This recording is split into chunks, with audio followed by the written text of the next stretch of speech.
Rabbits.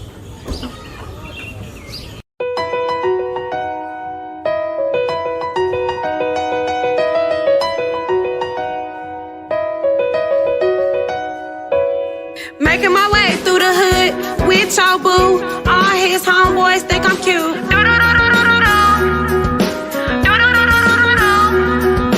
Riding around 10-5, toting his iron. Bet 9 and I've tried none. You getting filled too. I could've killed you. You lost us in a shoe. We shooting out the roof. And now you wanna know. I was rolling with your man. He picked me up in the coupe. I'm in the coupe, but I gotta watch my head. Oh shit, I'm not safe around this dude. Dude, this black car look familiar to you. It look like them dudes. I killed another fool. Kids stay in school. Don't wanna be this dude. I have to show you fool. Nobody fuck with you. It's big fuck your life. We put them in the sky. You gamble with your life. Our goofies must die. You stupid if you try. Why you like your cars? Them bullets hurt too. I'm coming straight for you. I hit another fool. Another funeral.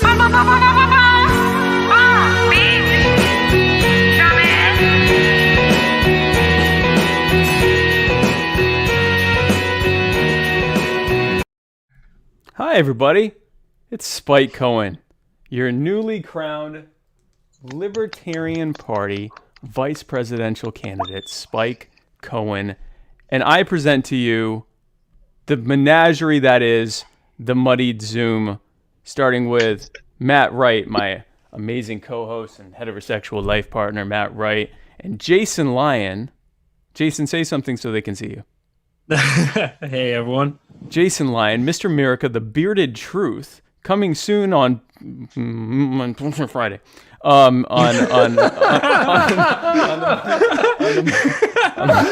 Muddy Waters Media, and we also have Clayton Hunt, the only real libertarian. Clayton, say something to the boys and girls at home. Hey guys, I was really digging that song, like for real. Isn't that like the best theme song ever? Was amazing. I am legitimately waiting for the email saying that we're getting a copyright. It's coming soon. Oh, it's soon not. To an email it's near not. you. That is covered by ASCAP. Then we have Alec Janikowski. Am I saying Alec? I've never actually asked how to pronounce your last name. It's Yanakievsky. Oh, Yanakievsky. You weren't even close. Well, I mean, I had the general flow of it. No. I had a general just flow. Not even close. And Sorry, then we have John and Anna. Hello. Hey guys, how are you doing? Doing all right. That's happy awesome. To see the outcome of the election. What's that? We were happy to see that you got your nomination. Oh, well, thank you. I was very happy myself to see that. For those who are asking where the Zoom link is, you have to join the... Well, Matt, you're in the group, so I'm not sure why you're asking that. It is in the Muddied Waters Facebook group. So if you go to facebook.com/groups/Muddied Waters, or if you just search for Muddied Waters in the Facebook search bar, you will find it, and you should see the link right up at the top there. And that is the link to be able to get on here and hang out with all us Muddied Zoomers. And so thanks for tuning in. Who else do we have here? Going through the list. We have Seth. Is it the arch nemesis? What? Is it the arch nemesis? The No. man who took you down of Zoom number 1? Goddamn right it is. Oh no. Who let him in? Well, I think that'd be you since you're the one in control of everything. No, it definitely wasn't me. It was someone else. So let's see. So we have Seth here. Seth, how are you doing? I'm doing fine. How about you? I am doing amazingly and fantastically at the same time. And then we have Hody Johns. Hody, say something to the nice people at home. Guys, the muddied waters are just a little clearer today because people finally saw the light through it and were like, Spike Cohen has to be your vice president. Your next I am VP. so stoked right now, Spike. I can't even tell you. I am as stoked as you are, man. Hody Johns, by the way, gave one of the most blisteringly powerful intro speeches ever. He was one of the. It was me, you. Man, I'm blanking. It's been such a whirlwind. Ovens and It was Vermin. yesterday. Ovens I mean, it was and- forever ago. Yeah, and we introduced Vermin Supreme for his presidential nomination, and Hody's speech was freaking insane. And so we also have Brett Lee here. Brett, how are you doing? I'm doing well. How about yourself? I am doing fantastically. And let's see, going through the list here, we have Ryan Raymond. Ryan, how are you doing? Good. I'm excited to see what you're going to bring to the campaign and see how you're going to share this message here with everyone. So looking forward to it. Okay, good. Yeah, no, and tonight's more of a fun thing, but I definitely am looking forward to doing that as well. Rachel, we have Rachel here. Rachel, are you on the golf course right now? No, not today. Oh, okay. I just got back from our state chair's house, herding the cats that are the California delegation. Nice, Ooh. nice. Yeah, so That's an undertaking. yeah, so yeah, I definitely do not envy you that. So the last time Rachel was on the show, she was, or actually I think it was when you were on we got a bunch of people coming in. The last time Rachel was It was the AMA or something. Yeah, it was an AMA or something like that, but you were on it while simultaneously also at a golf course wearing like leopard leotard or something like that. No, they were just leopard like chinos or something. Yeah. 60 pants. I don't know, yeah. She was having a very bougie day that day. And we have man, who else do we have here? Oh, Chairman Mike. We have Chairman Mike of the Iowa Libertarian Party. Mike, how are you doing? Doing awesome. Fantastic. I can't believe I'm in another Zoom meeting, quite frankly. I just spent the last 3 days in one. I don't know what I'm doing here, but I just wanted to jump in real quick to congratulate you, and I'm super thrilled to have you involved in the race and get you in here. Thank you. That means so much to me. Yeah, this Zoom meeting is about the most nonsensical thing anyone can do for about an hour or so. So that's really all it is. And we live stream it. We just have a good time on here. But so what was I was going to say? Oh, the stuff that I told you, we're going to be sending a bunch of stuff to you in the mail for the fundraiser that you're having. In fact, why don't you plug that while you're on here? You're having a fundraiser for the Iowa Libertarian Party. Absolutely. We're having a fundraiser, a raffle. We are having a number of different items that we're going to have, including a signed dad bod calendar from Spike himself. Oh, my. So that's going to be June 13th. You can go to LPIA's Facebook page, and we'll have some updates coming this week, hopefully. It's been a pretty hectic weekend with the convention, so I'm hoping that we can get some information up, get a page going, get some of the raffle items in. We have some stuff coming from John Mons. We have stuff coming from Vermin. We have stuff coming from Larry Sharp. A number of different people it's going to be raffling, and it's all to promote candidates here in Iowa. We have two great candidates, Myra Mateka and Toya Johnson, that are specifically going to be our focus during this. It's hosted by Larry Sharp. Again, June 13th, 3 to 4 p.m. Information on LPIA's Facebook page. That's awesome. So Hey, go ahead. Hey, sorry, Spike. Hey, Mike, this is Matt Hicks from the South Carolina Libertarian Party. If you want some more of those calendars, I can get them to you. They won't be signed, but you can have as many as you need. That is fantastic. I'll shoot you my information, Matt. Sounds good, brother. And Matt, I might as well say while you're on the show, let's go ahead. Send me more of those. Like, send me more so I can sign those and auction them off, because those are a big hit. So when you have a chance. You're close. You get personal delivery service. That's even better. That's even better. You know where I live. So let's see. Who else do we have here? Man, there are more coming in. Everyone wants to, back then they didn't want me. Now I'm hot. They're all on me. Let's see. Who do we have here? Oh, Jordan Logue. Jordan, say hi to the kids at home. Or don't. Okay, that's fine. I don't really. You get personal delivery. Fine, that's even better. Let's see who else is here. Oh, Brian Hagan. Hey, how are you doing? Hey, Spike, I got to tell you, I'm doing great, man. So good to see you. Spike Cohen is my daddy, as I kept saying today in the chat during the convention when everybody... is that you? Yeah, that was me, man, because there were a bunch of haters in there. And I was just like, you know what? Spike Cohen is my daddy. So congratulations. It's so wonderful to see such an awesome person, helping lead the charge on liberty. Thank you. That means a lot to me. There's nothing else. So if you see any haters out there, if you see any of these never Coheners out there, which I think it's funny that we already have never Coheners, a solid, 6 hours into my being the nominee, or 4 hours into my being the nominee, that, the best way you can combat them is just let them know that I'm your daddy. Yes. That's what I thought. Hashtag SpikeIsMyDaddy.com. Spike is my daddy. Oh. Spike is my daddy. Oh, Bowen's here. How are you doing? I'm doing wonderful. That's awesome. That's great. I'm glad you could tune in. And man, Brian here actually is the one that sent me that invite code. Oh, okay. Yeah, same. Well, that's good. Calling out Spike, huh? Yeah. Well, that's good. Let's see who else we have here. We have Aaron Nakamoto and Kingsley Edwards, possibly together. How are y'all doing? Hey, how's it going? Congrats. Thanks, man. I appreciate it. Aaron, how are you doing?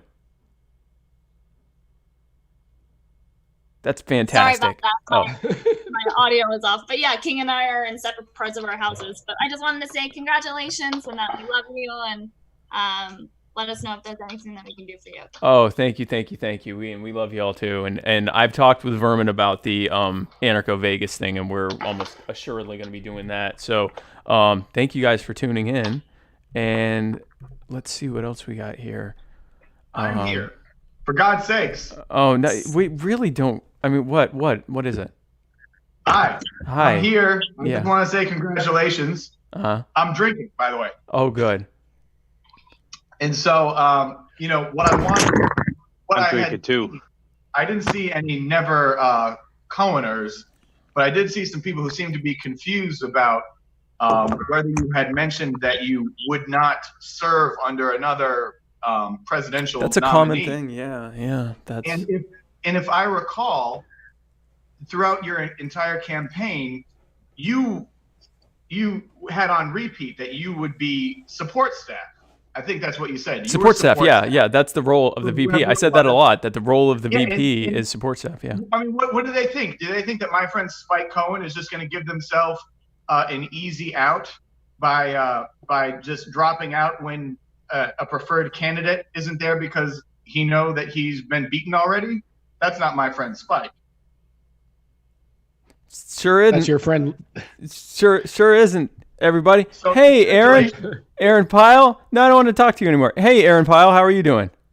Hi, how are you? I'm doing great. How are things going in Indiana? Well, I'm not there. Oh, you're not in Indiana right now? I'm actually in Virginia right now. Oh, I know why you're there. Yeah. Yeah, she's on a love trip. So, by the way, everyone, you're looking at my point person for Indiana now. She is my Indiana person. We're gonna have to come up with a better title for that, but you are my Indiana. I'm your Russian asset. My Russian asset in Indiana. So it's really great to see you. And you fucking Mossad agent. Yeah, she's Mossad. She's the. I've already spoken with the Jorgensen point person for Indiana, so we are going to have a conversation later in the week to start making some plans and reaching out to people.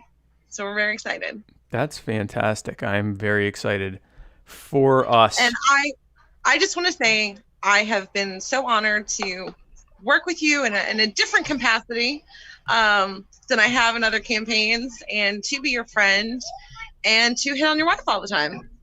So just saying. Well, thank you. I'm sure she'll love that too.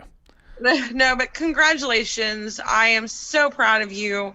Thank you for being such an amazing messenger of liberty. And I'm so excited to work with you and go kick some butt.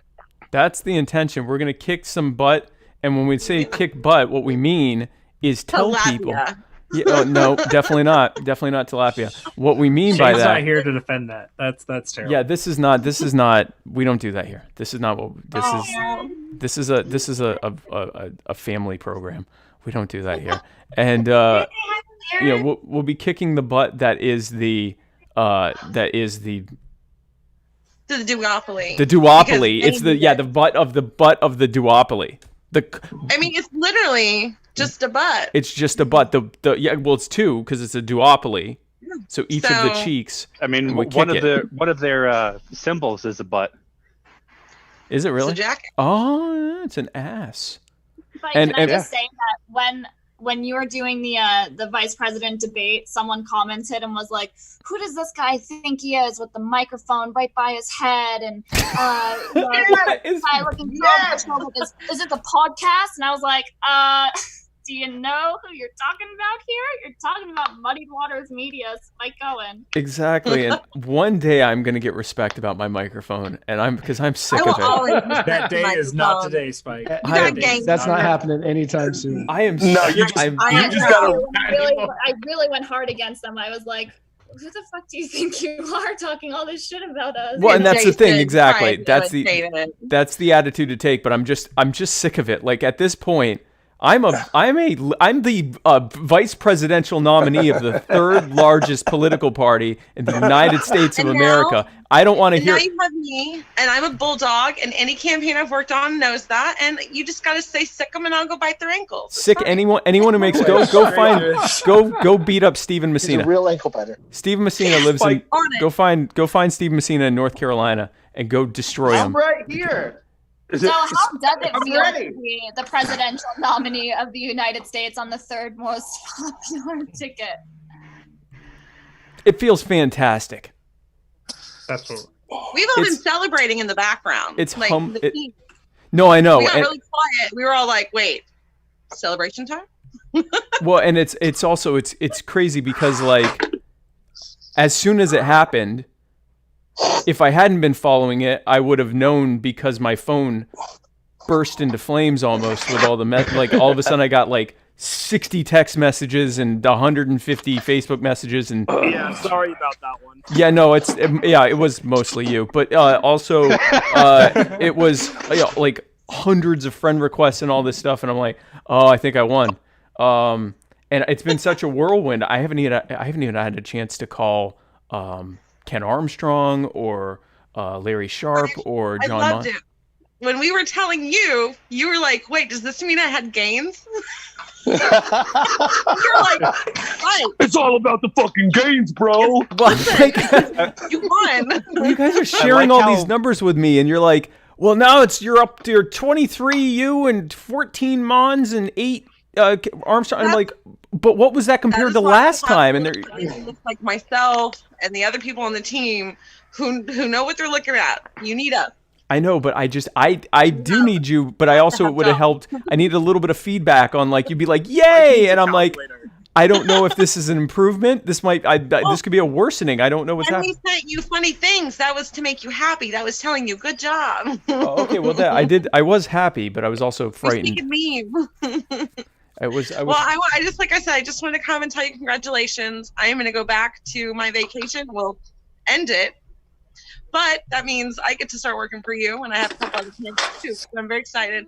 Have a wonderful night. Celebrate. Have a blast. Thank you. We love you. Thank you. Have a great. To the whole team. Love have a you good one, too. Aaron. Don't wait. Aaron, can we sing you off? What are you singing? Yes. Yes. My mind's telling me no, but my body's saying yes. If you guys don't like record this and like we can present it at every like event for Spike, I don't know what. My entry music is just going to be that little clip on a loop where it just gets progressively louder each time as it goes. Spike, have you reached out to R. Kelly? Can you get this as your campaign But song? it might be easier to find someone else younger that could do that. Well, But or we'll see. I mean, Hey, Spike reach out to R. Kelly. He can find you someone younger. To He be can fair, find if you you find someone younger, you'll also find R. Kelly. I have lobbied that Ken Armstrong do any singing. oh for my you, gosh, Mr. yes. Oh yeah, Ken Armstrong has to sing. I actually almost lost the debate poll on the Mises debate because everyone was like, well, I liked Spike, but Ken's voice was better. And I'm like, well, that's really not fair, and there's nothing I can do about how I sound. You guys have a lovely night. Love you all. You too. Good We will night. obviously talk soon. We got work to do. We have a lot of work to do. I'm really Yeah. excited about Bye, it. guys. So wait a second. They're saying they liked Ken's voice more. Oh, his voice is like can someone describe Those Ken's sweet voice? bass notes. Oh, he hits a bass note just for fun. You come in. Spike, can I remind you of the question that I told you should ask Ken Armstrong? Yes, because I don't have any recollection. I told you that when you had the opportunity to ask him a question, you should ask him if his rich baritone is the result of having 3 testicles. Oh. So like that would have been my candidate question for him? Yeah, exactly. Yeah, so I'm glad I didn't do that. I'm glad you went. Because if I had remembered that, if I remembered that, I would have been at least mildly tempted to do that.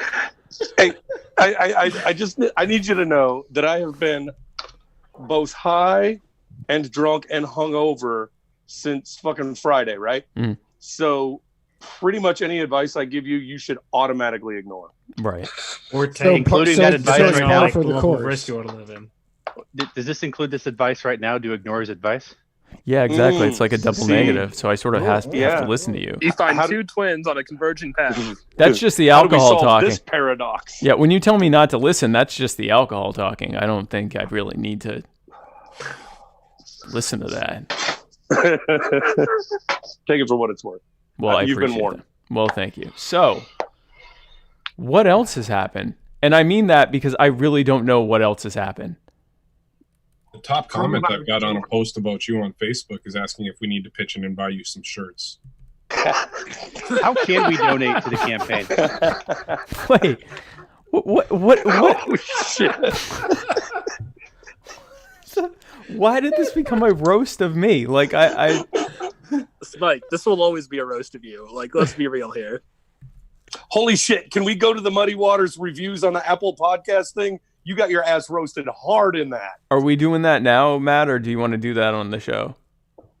I mean, we can do it now. Steve Messina is the one that's supposed to read them. If you can do me a favor and just send them to me so I can rehearse them and get everything down.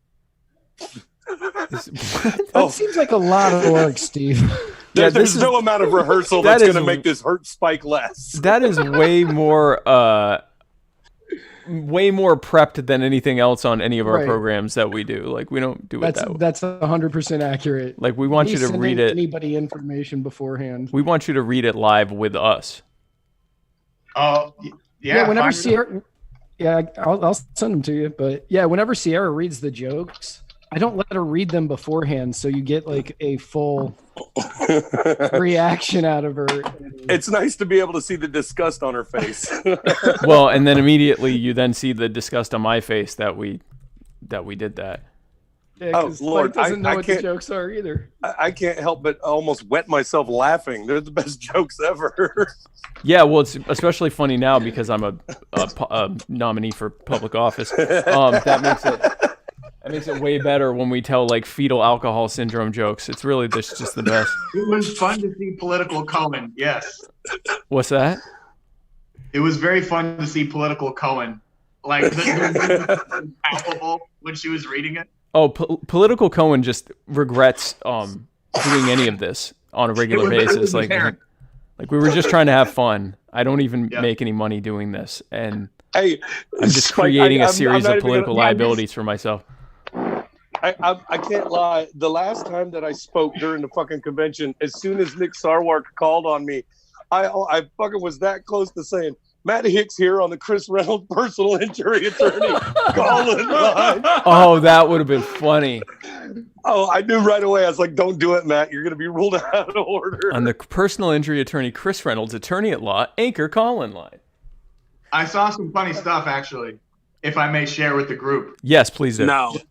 But it was something along the lines of like, oh, great, a Jew that owns a media company with a podcast. I almost spit out my drink, Stephen. Oh, I just read it, but I thought it was worth repeating. A Jew who owns a media company. Well, I mean, you know, frankly, we just haven't been well represented in society, and I think it's finally time out of the shadows and into your living room. Shabbat shalom, everybody. Oh, Isaac's here. Hey, Isaac, how are you doing? I'm good. How you doing? Steven, I sent you doing those amazingly. reviews. Yeah, I'm reading them. Holy shit. I'm so glad to finally be seeing the hopefully future vice president. You know, we have a professor and a Jew.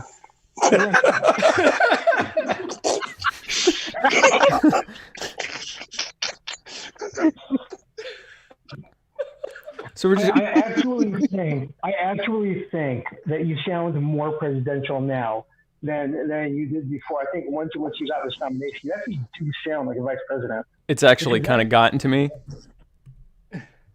Like I've taken on an air about me. It's quite impressive, if you ask me. Is it the jacket? is the jacket part? You know what? I think Needs more chest hair. I think it's the beard. The beard was just slowly coming in by the time.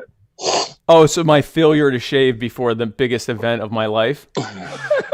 Is that what you're referring to? No. Spike, you need to keep the beard. Grow it. What's that? The start of big things. Grow it out, man. Clay, this has been a long time point that he just needs to grow it out. But if you're going to secure the support of the LP Bearded Caucus, you need to grow that beard out. Yeah, but I mean, go ahead. No, go ahead. you go ahead. This is your show.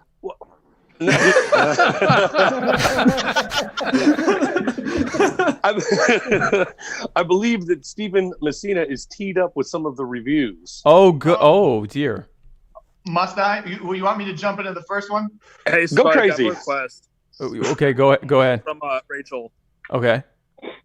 She said that she had to switch devices, so she wants to know if you can let her in. Oh, okay. Here, I'm sorry. I'm messing up. I'm derelicting my duty. Hold on. How do I make other people Impeach Spike?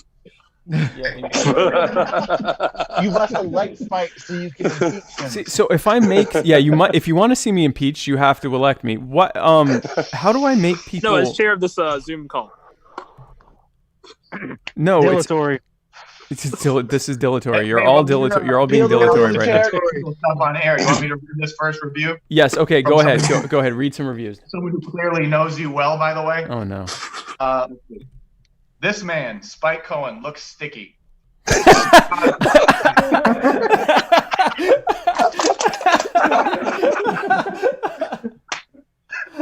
God it's a podcast, because frankly, I believe he would smell like either bad meat or good cheese.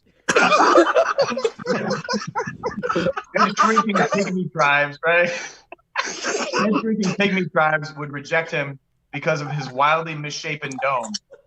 On top of all of that, he looks sad all the time. Even when he laughs or smiles, he looks sad. And it makes me sad.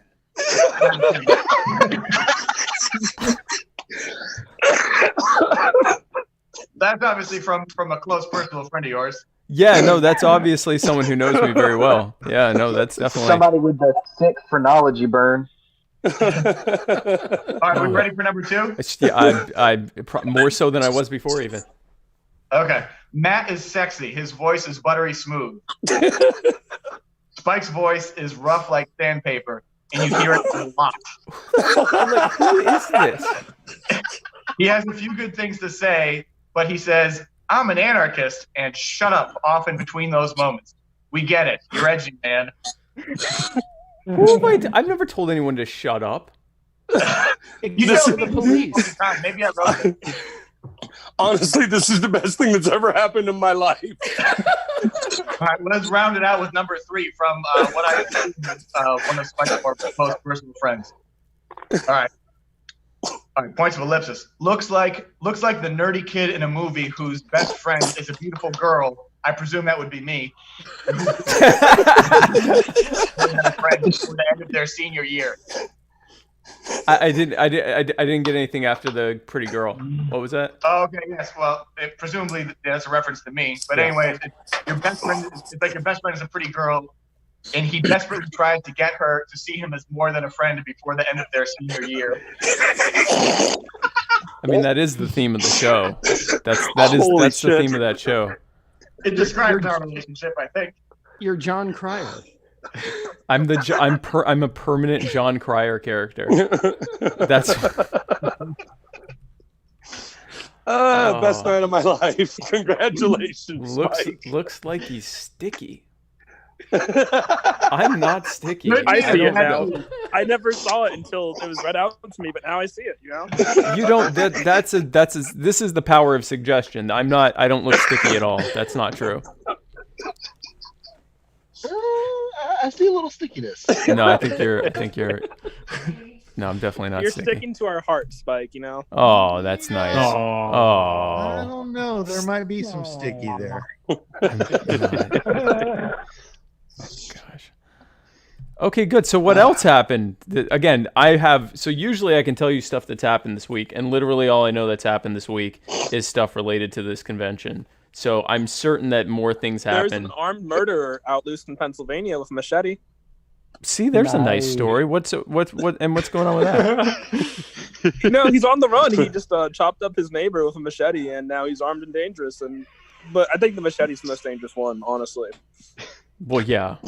That's I don't know where I'm going with this, but it's the levity we need after a really serious convention. Yeah, I mean, that's the levity. I think I've got something. Machete wielding murderer is the levity we need. I think we've got something. So I live in Kansas City, Kansas side, and over in the Missouri side, Lee Summit, someone burnt down a playground because they didn't want people to show up to go to the playgrounds because of the coronavirus. It's like, oh my God. So to protect everyone's health, they burned a playground to the ground. I feel like I posted that meme on Muddied Waters like 3 weeks ago. You might have. As a joke. Yeah. No, but it's real. What happened was people saw that went, oh, what a perfect idea. And so now people take pictures of that and they'll show these pictures and they'll go, the earth is healing. We are the virus. And then, but it's like a playground burning down. Yeah.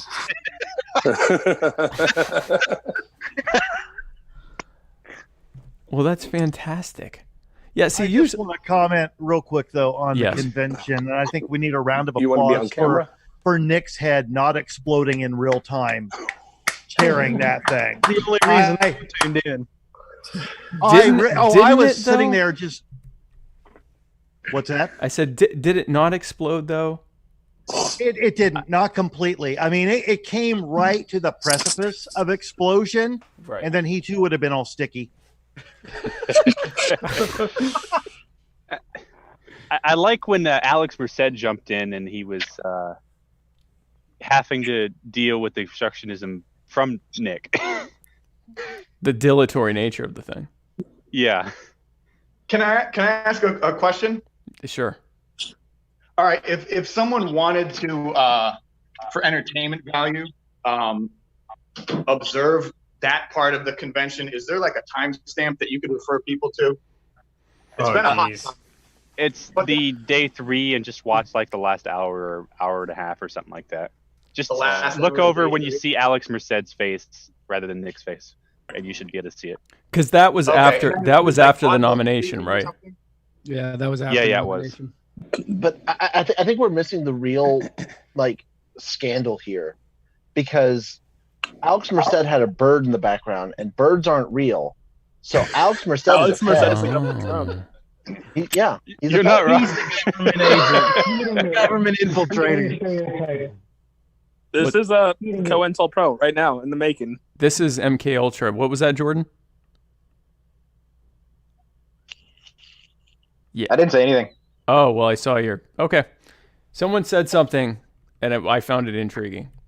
So Well, Spike, you know, at the California HQ, we had a pet pig in there, so we got birds and we got the cops watching in. I don't know, maybe you should be concerned.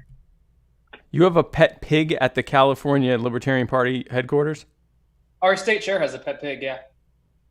Is it like a potbelly pig or like a full size farm pig? Not the weirdest thing I've heard today. Like a potbelly-ish. Here, I can put it on the screen just a second. I got pictures. Yeah, put the pig on the screen. Yeah. I want to know what the deal is with R.J. Edgar. And he had this. Oh God! Oh yeah, what the hell was that? I have no idea why he would have this sitting on his bed, but maybe the zombie apocalypse is coming faster than we thought. That sounds. Yeah, maybe it was a low-key endorsement of Vermin. He's got a zombie right there. Oh, possibly. Well, and he said like, "This is my baby," and then that made it better. Like when he answered. So I'm sorry, Rachel, we didn't get to see that. Go ahead. Oh yeah, I think you see that. Oh. And that's at the headquarters? At our state chair's house, which is kind of the headquarters, yeah. Oh. Well, that is. So that's His name's Declan. That's a full-on. That's a pig. Yeah. That's not like a little Vietnamese That's potbelly some pig. pig. That is some pig there. That is some pig. So. Oh, Richard Manzo is coming in. Hold on one second. Richard Manzo, you are on. Darren Pollock also says hi. Darren says hi. Hey, Darren. He's not in the chat. He just wanted me to say hi to you. Oh, okay. Well, I'm happy to say hi to him. Richard, how are you doing? How the hell are you? Hello, Spike. I am feeling great tonight. How about you? I am doing fantastic. Richard Manzo, one of the people who is the, I guess, Kingmaker? Is that what we're going to call you now? The Kingmaker? Definitely Vice Kingmaker. Vice Kingmaker, yeah, the Vice. He's the Vice Kingmaker. He is the one who is largely the brainchild behind Spike Cohen's rapid ascent to unlimited power that starts with the vice presidential nomination to the Libertarian Party. Unlimited power. Unlimited power that is starting with this Zoom call. This Zoom call, but also the Jorgensen Cohen campaign that we are in. The Joko. Are you in? Hashtag are you in on the Joko? Are you in on the Joko? Are you in on the Joko? I live in Joko, so I'm definitely in on the Joko. Well, listen. You know, Spike, this may be a bit premature, but I think it's time to start talking about forming a staff. And I know I've offered this before, but I want to offer it again. You're going to need an official hype man. And my services are available to you. So what, like you stand behind me when I talk and you're like, what? Yeah, exactly. Okay. Exactly. Spike, I'm envisioning like kind of a Wu-Tang thing where you just have like all of us standing on the stage. Like, yeah, Spike. You tell him. You will need someone to capture this on video for you as well. Yeah, no, you're my official videographer and photographer. We've already talked about that. But like when I'm on the out and I'll be like on the stage and I'll be like, yeah, and you know, you own yourself, and you're all like, own yourself, like because like the Wu-Tang we all say it at once. Yeah, you got it. So I will say this: I did use that tactic in NOLA in 2018. Because I gave the nominating speech for Robert Paulson for LNC treasurer, and like I was just like, come on, like anyone, just like come on, get up on stage, stand behind me. And whenever I say Robert Paulson, you just say his name is Robert Paulson. Oh wow! He got 32 votes, came in second place. That's kind of frightening. But isn't that like that's a position like the treasurer, no one runs against him or something like that? Pretty much. Why do you have to diminish it? What's that? Why do you have to diminish it? I mean, he was doing a thing. Let him have the thing. No, I'm very happy about it. No, it's great. It's great that he had a fictional character get 32 votes at the thing. I'm very happy for him. I'm not diminishing. I would never diminish that. I'm sorry. Go ahead, Clayton. Whoa. Robert Paulson is the Audacious Caucus treasurer. He has been since the beginning. like he wasn't able to be there because he ended up being in a Baton Rouge prison cell with a dildo shoved up his ass. Like, lucky. I really don't see what the I really don't see what the problem is, to be honest, because we just nominated a fictional character for vice president. So the best of Jewish health, you know. Yeah, well, Richard, you missed it. Some of my haters were on the YouTube that said, "Oh, good, a Jew that runs a media empire." What was it? What was it that Stephen? They said. Listen, it was a Jew. Oh, it's like it said something about Jorgensen also, which I forget. But then yeah, we won't repeat that. That's that disgusting. Runs a media company with a podcast with 3 parentheses. I saw. That's never gonna not be funny. Can you guys hear me? We can now. Okay. Hi.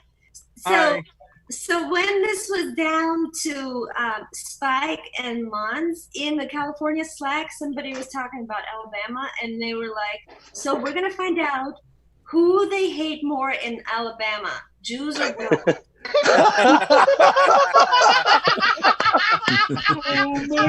Not funny. Not kind of funny. No, it's definitely. Welcome. If you don't vote for Spike Cohen, you ain't Jewish. Oh God. And mess with Alabama, they'll give you to the Florida Gators.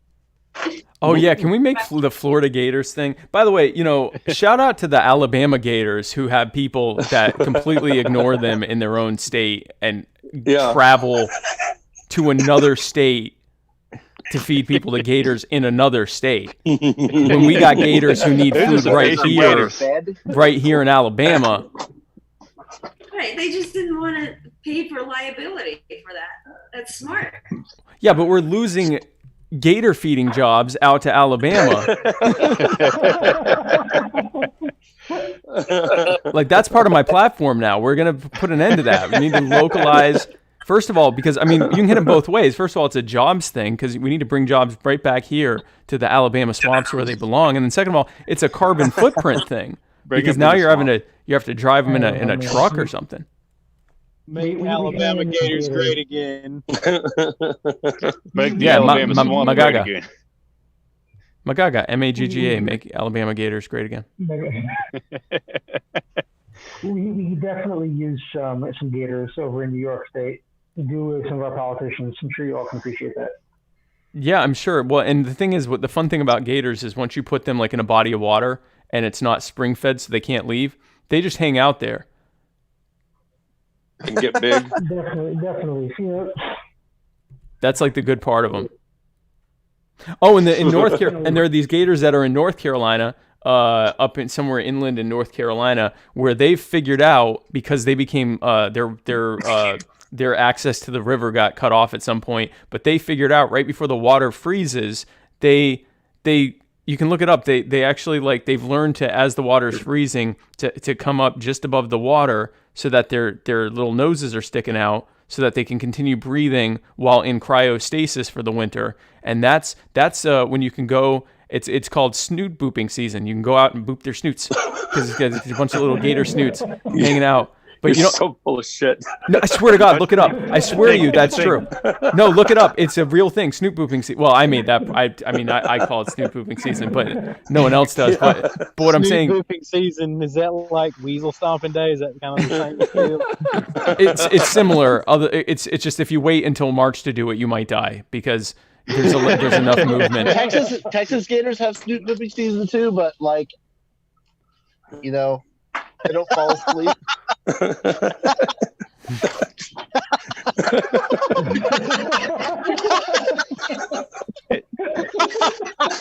What about the occasional day of the year that you guys get a winter? And we get all 5 days of winter. All 5 days of winter. That's all we need. And then hurricane season. Don't you guys get it alternate too, where it's winter for half the day and summer for the other half? Yeah, no. You'll leave the house in a jacket, and then by the end of the day, you're like, holy shit, I need to be in shorts. Yeah, I mean, implying that's bad. I don't like it's a bad thing. The last time I was very, very cold, it was actually with Richard Manzo, campaigning in New Hampshire, and that was a terrible, miserable experience. That was tempered only by the fact that I was with Richard Manzo. That made warm and cuddly. Yeah, we'll get you're warm, cuddly. You're like one of my favorite people. I was there with you and Vermin and Desiree. So it was a weird like dichotomy there because in one way I was very happy because I was around some of my favorite people, and then in another way my body was actually dying, and I couldn't move my fingers, and I couldn't feel my feet. But that was bad even for New Hampshire natives. It was rough. Yeah. It was cold. It was wet. It was windy. It was tons of walking, and the reward was worth it. Seeing all those people flock over to Vermin and Spike and celebrating our boot-headed icon. Oh yeah, well boot head. That's when the whole boot head thing happened. Everywhere we went, boot head. People would start the chant of boot head. And I'm pretty sure that's what single-handedly ended Pete Buttigieg's presidential career. I don't know if it did, but we take credit for it anyway. I will definitely take credit for it. I can't possibly see what it could have been otherwise. I had the good fortune of bringing Vermin from Kansas City International Airport down to Topeka for his attempt to run for Attorney General in Kansas. That was a very fun experience. So he got into town just to sign up to be the Attorney General of Kansas? Well, he tried to run. Unfortunately, he didn't win the nomination for the LP. There was a rule that I swore I communicated to it, but I may have missed it, or he may have forgotten or so. But it was like something you had to actually have like residence in Kansas or something like that. That was like the one requirement for Kansas. Like that was kind of the meme year where we had like I think like a 17-year-old run for governor. Because there was no rules about it. And so Vermin's like, well, fuck, I'm going to run for Attorney General. And so I picked him up and drove him out there. And there was some people that lived right across the street from the Westboro Baptist Church that I dropped him off at. Wait, you went by Westboro Baptist Church with Vermin Supreme? It was the right across the road. We were hanging out at the Equality House and such too. You got a photo. I looked kind of ridiculous because I wasn't shaving then. I'm not really shaving much now either. But take Vermin Supreme to the Westboro Baptist Church. Yeah, this is fine. Nothing can happen. Yeah, that seems like the best place to take Vermin. Like that would be the ideal place. Oh, we got a hand raise here, Anna. I know. Isn't this easier than trying to press a button? So I have the board of LPRC here. I'll tell you who they are. Susan Hogarth, Chris Davis, Aaron Ramos, Mel Brown, James Goldstein, David Crack-Demarest, Pat Ford, Mark Montoni, and Rob Stratton, and they are all saying congratulations, and they are so excited that we finally got the radical on the ticket. Oh, hang on a second. You didn't mention me, Anna. Yeah, what about Bowen? Oh, yeah, Bowen. Well, you too. You're already here. I know. Is it that you don't care about Bowen or that he doesn't congratulate me? Yes. He's already here and I see him, you see. I'm talking about those who are not present for this Zoom video. That's fair. Well, thank you so much to all of you for your well wishes, and I got shout out to the LP Radical Caucus. That was in my mind, and maybe I'm wrong, that was sort of the, I guess, catalyst that started this sort of like domino effect of the Radical Caucus endorsed me. A few hours later, possibly unrelated to the Radical, but probably unrelated to Radical Caucus because they probably didn't even know. But then Mises? Yeah. Well, yeah, and maybe they did. Then Mises endorsed me, and then all these endorsements started coming in. Like people I didn't even up until then. Richard Manzo endorsed me, as you can see there by this tiny graphic that I have there. This little graphic that's there. And it just sort of. What's that? We're really going to pretend we don't know the reason why all these endorsements came rushing in at a particular time. Oh, are you going to? Let's hear you take credit for this. Go ahead. No, I want to hear that. I want to hear the gymnastics involved, and you go ahead. No, please. I think that the timing is a little curious. I think my close personal friend and personal advisor, Jason Lyons, might be inclined to agree with me that after a particular appearance on the inaugural Muddied Zoom, all these endorsements kind of started rolling in very shortly after.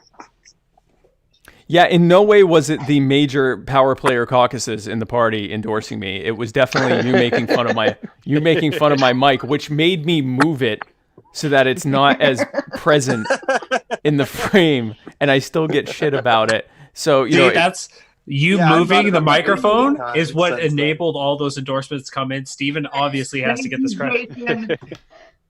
Thank you. Oh, so they were saying that. So they're going, listen, we'd love to. We just want to see your face. Show us your face. And then exactly. Look what happened. Look at he kept showing him Chris Reynolds' face instead.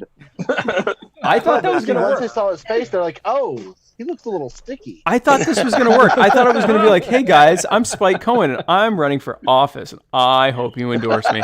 But it didn't. It didn't do anything for me. I was. Oh, by the way, this episode is brought to you by personal. Oh yeah, hold on. We got this episode is brought to you. This is going to make Chris so happy. This episode of the Muddied Zoom is brought to you by personal injury attorney Chris Reynolds, attorney at law. If you are in the Tampa Bay, Florida area and you get injured personally, here, look. This is Chris Reynolds being happy. Go. I'm doing this. Chris Reynolds. I'm not going to give you his contact info. Just look for this face when you're in Tampa Bay. If you've been personally injured and you've been hurt, just crawling from the scene of an accident. Yeah, crawl away. If you see this near an accident, looking down like, you okay there, partner? That's Chris Reynolds. You're in good hands. I'll tell you what, Spike. I was one time in Florida and I was personally injured, and Chris Reynolds was there for me in my time of need. So. I know. We all have a story of when Chris Reynolds, when we awoke from a personal injury in Tampa Bay, Florida, to Chris Reynolds. I'm planning on driving to Orlando, so I might have to drive to the Tampa Bay area just in case I get hit. And actually, I think you all of Florida. No, that's have a lot of clients. Yeah, so listen, if you get personally injured while attending the Coronavention in Orlando in July, then be sure to, if you get hurt, then be sure to reach out to this guy here. You won't have to look far because he's right here. He'll be right there. Like once you cross, just drive to Tampa Bay and get hurt, and help out Chris Reynolds by taking him on your case. Drive to Tampa Bay, get hurt, money. ChrisReynoldsLaw.com. How much costs on you? Make sure you drive to Tampa Bay before you start with symptoms. I think Chris can do all of Florida. I'm pretty certain. Drive to the. He's certain that he is licensed with the Florida bar. Drive. So what you're saying is, if I get injured at the Libertarian Party National Convention, Chris Reynolds has my back. Yeah, just if go you to survive the alligator ChrisReynoldsLaw.com. pits of the Alabama delegation, Chris Reynolds can get you, man. I think the next order of business would probably be to get as many delegates as you can to that convention to contact him personally about the convention. I got a paper cut. Chris Reynolds.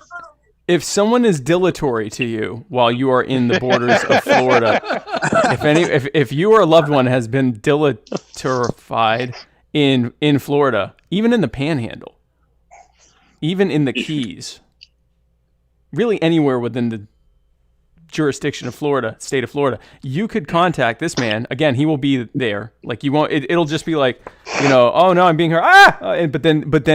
But you're okay. Like once the initial shock wears off, then you can then get the money that you so deeply deserve. But there's no reason. Chris Reynolds does look vaguely like Aaron Starr, and oh really? I don't know how I feel about that. Yeah, he kind of does. Why'd you make me think about that? Yeah, no, I hate him. Oh wait, mentioning Aaron Starr. If Aaron Starr is at the mic, can I hire Chris Reynolds to sue him? Chris, that's what I think you're missing here is bigger picture. Is Chris Reynolds really Aaron Starr? So there's two questions for you, Chris, since this is your segment now. One, is the existence of Aaron Starr near you a form of personal injury? And 2, are you Aaron Starr? We need your legal opinion. Even know who Aaron Starr is. So keep him away from the microphone. That's all you need to know. Oh man, that kind of. I mean, that's not. Aaron Starr is the guy that has several rules about him specifically in the official convention drinking game. One of those literally rules, a whole caucus dedicated to keeping him away from the mic. one of the rules. One of the rules of the drinking game is that once Chris Reynolds starts speaking, you have to drink and continuously drink for every minute that he's on the microphone. Oh. Why do you think I've been tore up for 3 days? I was going to say that sounds like a good way to die. Yeah, that sounds hammered. Question about the convention. Go ahead. All right. So would it have been reasonable or unreasonable that if you asked me a couple days ago when they're going to select nominees, that I would have said, "Oh, in Orlando in like July," and then I wake up and then it's happening? Was I just way off, or what is that? What you were telling me? It just means you don't watch our show enough. Yeah, because we were really drilling down that it was going to be happening in Texas, and I'm really super happy that when I made this graphic, I didn't put dates or Texas on it, because now this is eternal. This graphic is now. I'm going to use it in 2022 as well. Like I'm going to keep using this. Like even after the virus is contained. Oh, you think the virus is going to be contained? Huh. Okay, let's start. Okay, good. Let's start. Okay, okay, thank you. Okay, Plandemic. Let's go through it. Good. Oh, okay. So, what else happened? Again, I've just been campaigning. I got up this morning and I decided that I was going to get back and start writing articles for Muddied Waters again. So, I would contribute more than just the notes. Yes. And I started writing this, some would call it a hit piece on some candidate. And then miraculously, you got nominated for VP. So I had to get rid of the entire thing because there was no way I was putting that out. Okay, so you're gonna tell me who that was then. So this picture, this picture is what nightmares are made of. It's beautiful. If you want to feel bad, if you don't feel bad about that, nostrils out of those are salmon. Those are salmon. That's wow. Garbage. I mean, they look like tilapia, to be honest with you. Yeah, that's why they scare me. Salmon. I don't know how to make it stop sharing. I can't make it go away. Oh God! So this is the rest of the show now. Is going to be like this. Can I make this go away? It almost looks like the description of Jews in Jojo Rabbit.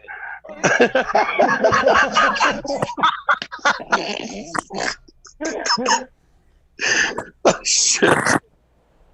Oh, we got more people. Hold on. We lost Richard Manzo, and so we have the Decorum bot and Richard Manzo, which we can't see because Matt Hicks forgot how to turn off screen sharing. Hold on. I'm trying to figure it out. There's buttons and shit, but not. Oh, good. When I push the stop sharing button, everything comes up, and I don't want everything. Hey, Spike. Hey, how are you doing? Can I just say that the tears of the Never Spike Joe fans are quite The tears of what? There's a Never Spike Joe fan like subgroup in the Joe group. Oh, good. Oh, yeah. Their tears are delicious. Yeah. And I'm just appreciative of the fact that you made that. There are a bunch of them. There's a whole bunch of them in the Joe group that are like, can you believe this man? He has a picture of himself with no shirt on. Yeah. This man has once not worn a shirt. My favorite reply is Spike has a rockin' bod. So like, let's I mean, clearly. Like that's their objection to you is that can you believe he has a shirt, a picture of himself with no shirt on? Well, see, so wear a T-shirt to the beach caucus now. Yeah. Well, to be fair, it's kind of reasonable to not ever want to see Spike without a shirt on because who wants to look at those cum gutters? Oh gosh. Oh, can you why don't you can you turn off screen sharing, please, and you can talk later. I'm trying. I don't know how. I believe you. There we go. So Jordan, you have your hand raised, and thank you, by the way, for being so patient. Oh, no worries. I was just wondering, we're all kind of skipping out on the real question here, which is after you guys win the Electoral College, who's volunteering to let Spike live at their house for like the next 4 years? I mean, I'm going to live near the White House for the next 4 years. I don't understand. Right, but who's getting your mail? That's all I'm saying. This is dilatory. You can register in Alabama and then live in the swamp with the gators. Like who's Spike, getting? That was going to be my suggestion. That was going to be my suggestion, was that he register in somewhere in Alabama near one of the alligator like reservations down there, where they actually like raise all of them. Why doesn't he bring the Alabama swamp up to DC swamp? Yeah. Why the fuck do people got to raise alligators? Don't they do it themselves? Well, I mean, yeah, if you want them to do it irresponsibly. They get all ordinary, with no toothbrushes. Like, I mean, you let alligators run their own lives, and then they end up, they're having children out of wedlock, and they're voting Democrat. The gator culture is not compatible with liberty. I am perfectly fine with an anarchist alligator society. Thank you. The anarchist alligator society of Alabama, taking pictures with no shirts on. Yeah, so that's funny. So we're now going to have you have to wear a shirt to the beach caucus of the Libertarian Party. I like the things that upset people. Order the dad bod calendar? Clearly not, Decorum Bot. Clearly not. I mean, we all know. Can I show one of my submissions to the dad bod calendar for 2021? Yes, please. I think you should. These are beautiful pictures, folks. I've already seen them, and it made my heart melt. Okay, so I'm gonna show you like the first one that I ever did. This one I took it in like 2014 at the Texas State Convention, and isn't that glorious? That's amazing. It is. It's fucking beautiful. I can't stop staring. Well, who could stop? Oh yes, I've seen this one. And then you redid this shot, right? Because that's your profile picture is like a newer version of that. Well, so I've done it multiple times. Let me find the so that was like 2014, and then like I didn't really get a good one until about like 2018. This one was, I actually had that one on T-shirts for my state house. Yeah, I sold T-shirts with that. That was my campaign shirt. Well, I can't see why anyone would get mad about this because you're wearing a shirt. Yeah, no, exactly. That reminds me of that kind of similar style posing that Sandra, I believe Salas or so up in like Pennsylvania did. She wasn't wearing a shirt though. She just was covering herself up with guns. I'm no Sandra Salas though. Yeah. My tits aren't nearly as big.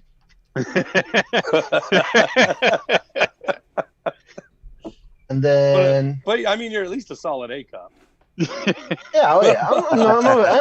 a B cup. I'm a B cup. I was gonna say, is anyone not a solid A cup? Like, I was trying to be generous, Spike. Oh, okay. Way to fuck it up. Oh, I'm a negative A cup. That one, the one that's showing now, that one was this year, and oh, that's beautiful. I got to take that one with my beautiful girlfriend. Oh, that's right. These were the pictures that also had like your girlfriend doing it too. Yeah, no, I talked her into doing it. She was like, I was like, nope, you got to do it. You got to do it. It's a family tradition. You have to do it. Wow, it is. Like I'm forcing his girlfriend to do something. I'm talking about in a field. It's funny because like every time I come up with some crazy harebrained idea and I talk to my wife about it, like the dad bod calendar, for example, I told her, I was like, hey honey, I think I'm gonna make a dad bod calendar and sell it to raise money for candidates. And she gave me the same look that my mom would give 9-year-old me when I was telling her why it was a great idea that I should have unlimited access to cigarette lighters. Just like what the fuck is wrong with you? But then she still lets you do it, though. Yeah, pretty much. Yeah, so that's, you just... Go ahead. Matt, good job, by the way, in bringing up that bit about the endorsement from LPRC. Because I was like, wait a second. I noticed they brought up that I believe his Mon's got a B. I'm like, wait a second. We endorse Spike. Oh, yeah. That was, because Matt was like, do you want me to mention that, like, you were actually endorsed by the Radical Caucus? And I'm like, yeah, I'm not listening right now, but sure. Yeah, I was like, we were doing the whole, vote whipping thing. And plus I was trying to make sure that. So fun fact, guys, if you have to give a speech during the, for like a temporary thing during the LNC, they bring you on about 12 seconds before you have to do it. And then act entirely pissed off if you are somewhat befuddled. And they're like, are you ready? And it's like, am I here? I just started hearing people talk. And it's, who's talking for you? And I'm like, Tom Arnold, Kim Ruff, Brent DeRitter, and Anthony Welty. And he's like, time. You lost one person in my state because you went over time. Not joking. Same here. Like, really. I mean, you picked up 2 in South Carolina because of that. I was the only timed candidate. I'm listening to everyone else, and I'm like, I mean, not for nothing. I'm not. I don't think Mons went over. I don't think anyone individually went over, but definitely did not go over. What's that? No, John definitely did not go over. But like with Ken, they had like videos of other people endorsing them and things like that. And it's fine. Like, I take as long as you want. If you want to take 25 minutes, I don't care. But like, if I take 11 minutes and 32 seconds, I mean, I feel like I could get a little indulgence there, especially when it's obvious that I'm wrapping it up. I'm not like launching into a new story. I'm saying like, and we need to, come together and time. You're like, so thanks for listening. And before you can get to listening, they're like, time. There was a woman in California who literally said that you lost her trust because you went over. Wow. Wait, so because I went over, I lost her? Yeah, she said that like it was bad to do in a debate, and she just didn't know if you were someone that she could get behind. Well, because if she does get behind me, I'll take, I'll if there's a timer, I'll just keep going. And now she's stuck behind me. I wouldn't want to get someone stuck behind someone that didn't do that. So that's totally valid. Did she vote for me? Oh, I doubt it. Oh well, that is unfortunate. Yeah, like I said, there was it someone. It didn't matter. I mean, you got an overwhelming majority in California. Yeah. There was someone in my state, Kansas, that specifically they said is like, well, he went over the time, so I'm not going to vote for them. Like they liked you, and then they specifically you lost them because of that. I'm like, oh, okay. I was hoping, the whole libertarian thing, like you can't tell me that it's time. I'm just going to keep talking, and apparently it backfired. That's like one of the weirdest disqualifying factors ever. That's a so. Their goodie looks sticky, but not because of the time. Well, Kansas, I guess, has a history of something like this because there is someone else I knew in the Kansas delegation for 2018 that specifically didn't vote for Josh just because they didn't like who they were dating at the time. And they voted for Noda instead. Like they liked Josh, but specifically because they didn't like who they were dating at the time. They're just like, they didn't like who Josh was dating. There's too many red flags. That's all. It was just really of all the things. Well, I mean, they can't say that. Go ahead. Listening to all of you guys talk, and being an alternate, I'm glad I decided to go to the range this afternoon. I was an alternate the rest myself. of the convention because I had a much better time and I got burned. I played video games and just listened. I was an alternate, and now all my delegates were here, so I was just listening. Just listening to people being dilatory. I was playing. Yeah, and I was betting playing the on convention you. drinking game. So I should have done that, but I was out of beer and alcohol my in general. God. So I got some beer from a local brewery to celebrate. Nice. With some of the money I earned from betting on Spike and winning. Oh, that's right. I bet $10 and won $250 because I bought in at like 3 cents a bidding share. I wanted to buy like $5,000 in or $1,000 in on Predict It when I was at like 2 cents or whatever, and I'm like, I'm like, because even if I don't get it, I'm gonna go above 2 cents. Like at some point, people are gonna think, oh, okay, he has a chance, but I also thought, I'm like, do you want to be the Pete Rose of libertarianism? Like, do you want to be like right as you rise to prominence, they're like, have you been betting on yourself on prediction? I'm like, Spike, that's a power play. See, you say like, I'm so confident that I'm gonna win. I'm just gonna like throw $5,000 on a bet that I'm gonna win. Like, that's a power move. And then when I become wealthy as a result of doing that, because I mean, at one point it was like 100 to 1, it was like 50 to 1 odds, and someone said at one point it was at 1 cent because no one knew who I was. And I was when I checked, it was like originally it was 2 cents, then went to 3 cents, and when I spent $10, I actually bought the wall out. So it was as soon as like say some of my other friends, like I told Brian Hagen here and a couple other people about it, and they bought some, and the wall suddenly like pushed the thing up to like 6 cents. So like there really wasn't actually that many bids directly on you winning or not. So just $10 by itself was enough. I knew that Spike was going to win. I have, my fingers in enough pies in this party to know that he single-handedly was the only person that was liked by everybody. So I am very disappointed in myself that I didn't even think to look at that Predict It. I could have made a ton of money. I didn't even think about originally of making money. It was just, I like to sometimes look at that for usually, for example, 2016 was a good example of this, of where the betting websites were saying Trump was going to win, and all the media stuff was saying Trump was going to lose bad. And the betting websites won. So I was just like, the betting websites are who you trust. Yeah, I was gonna say, people putting their money down where they thought it was going to go. Yeah. And I saw the betting sites was majorly wrong on Spike though. I bought it swapped out.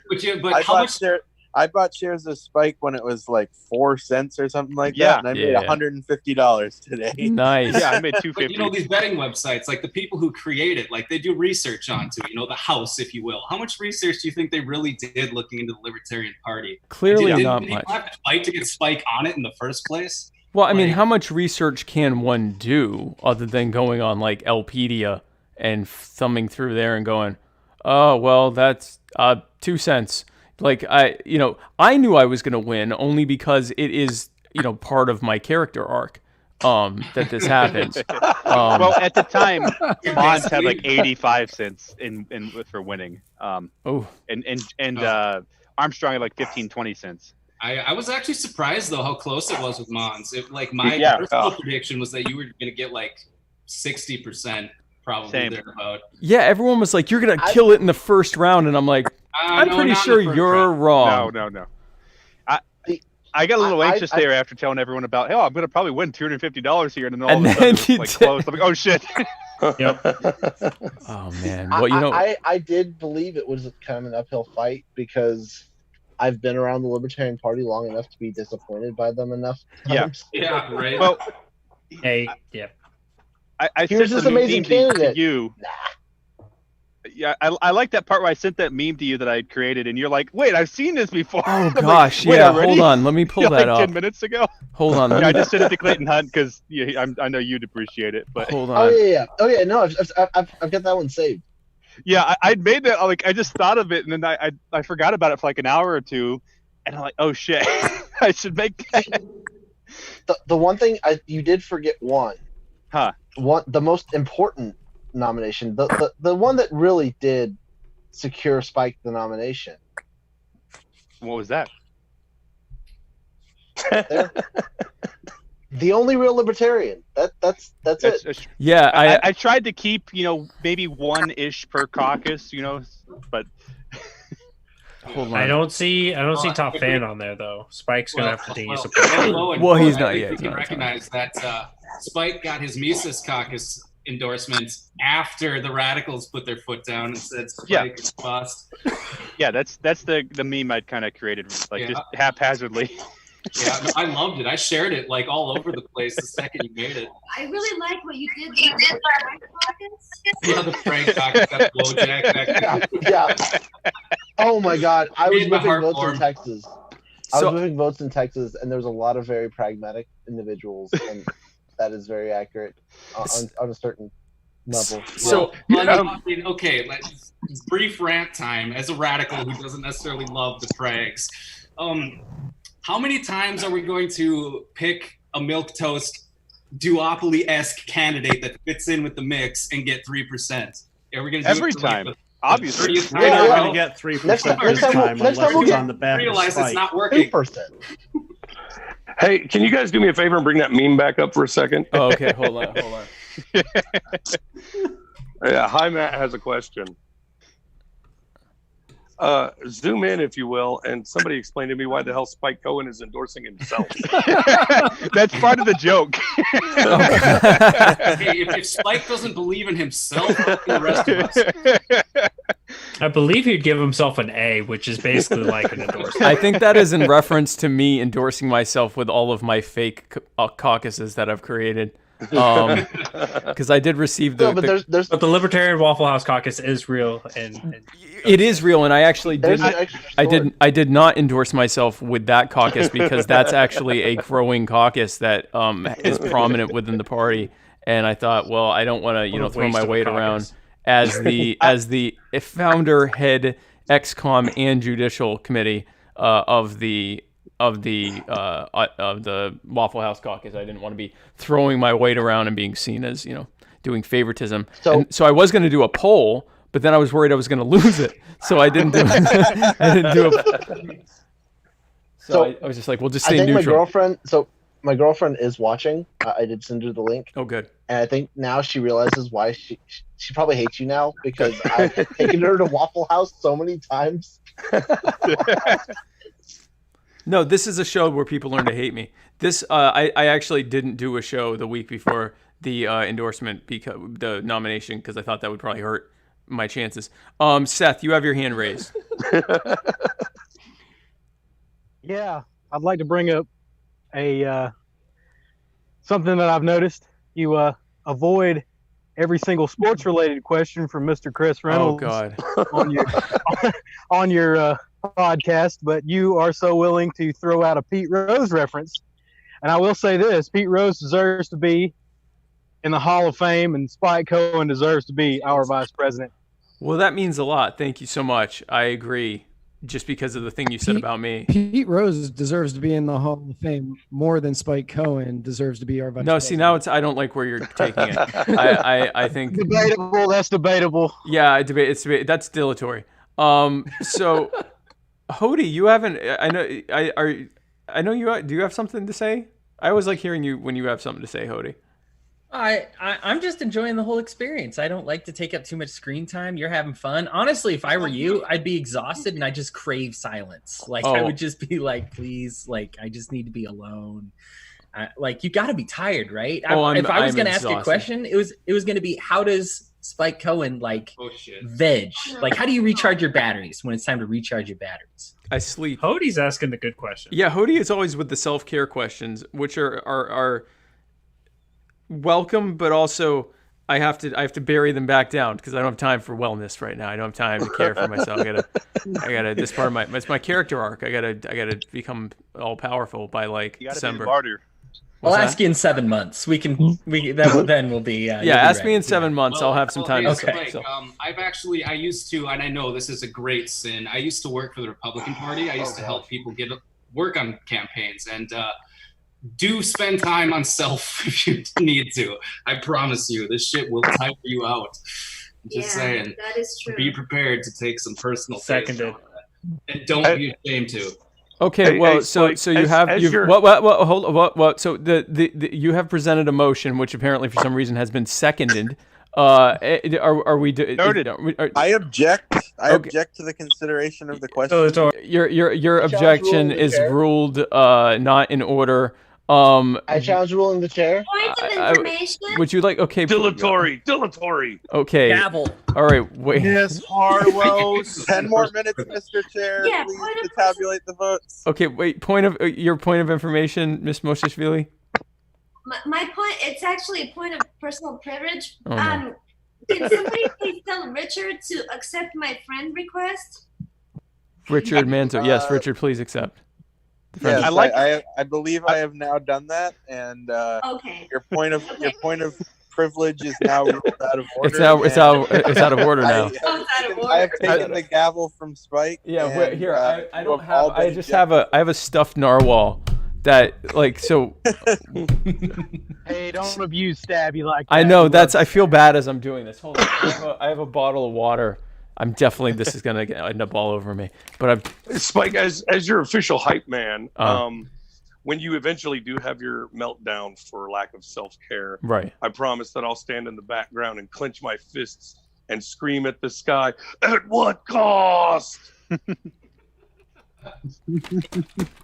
I like the part when you came to the Radical Caucus. I jokingly said like, "Hey, accept my friend request or I won't vote for you." And then you voted present. So okay, that's not true. I voted for you. No, you didn't. You voted present. No, trust me, I'll remember that always. And it wouldn't have made the difference because it would have just tied it. But let's explore this because we're on live. There was something to vote.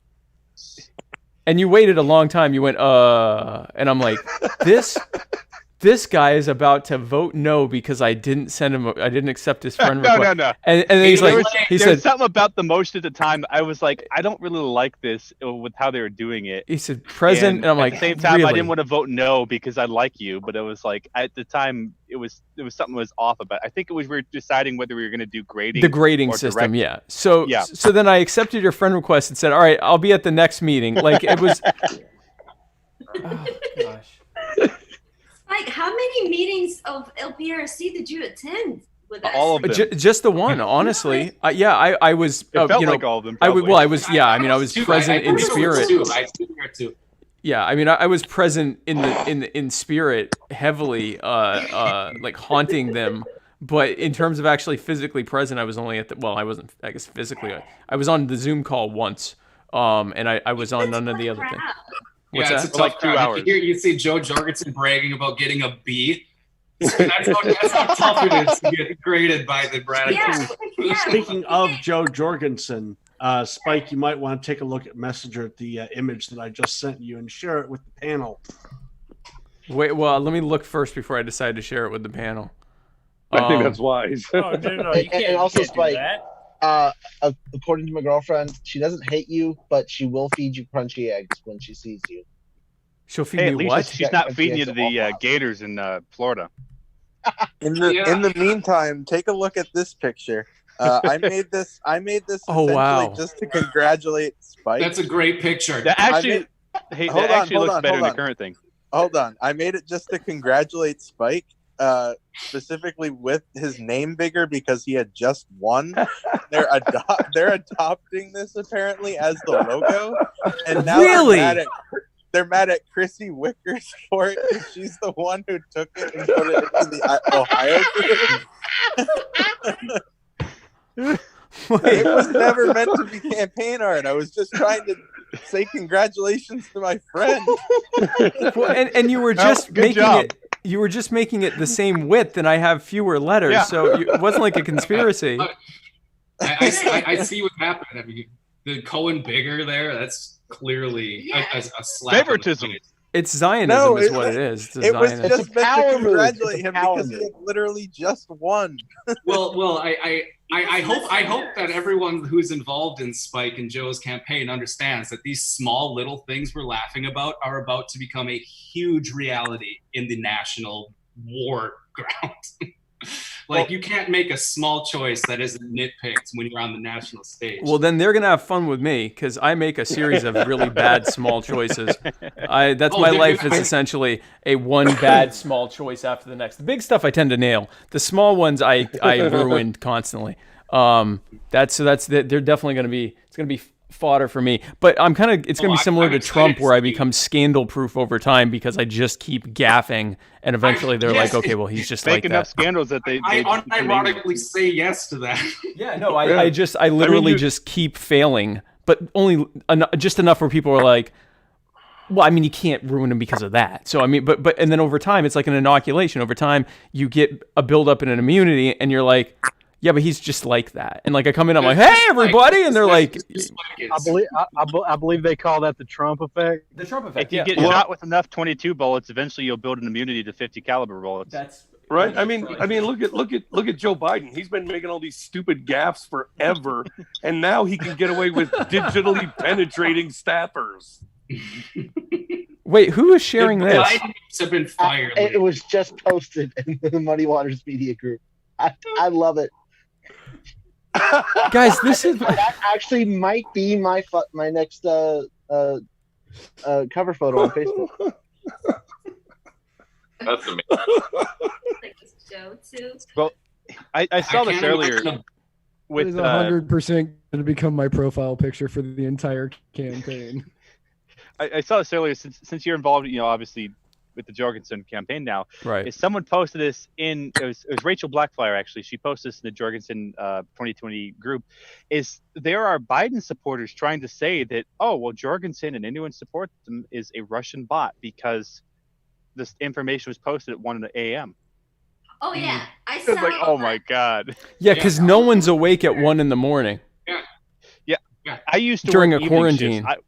I would typically be waking up at 2 or 3 in the afternoon. I've actually got a more normal sleep schedule now because of quarantine. I was just looking at this. Yeah, it was all over Twitter. The Democrats are really mad. Yep. The Democrats are always mad. That's well, true.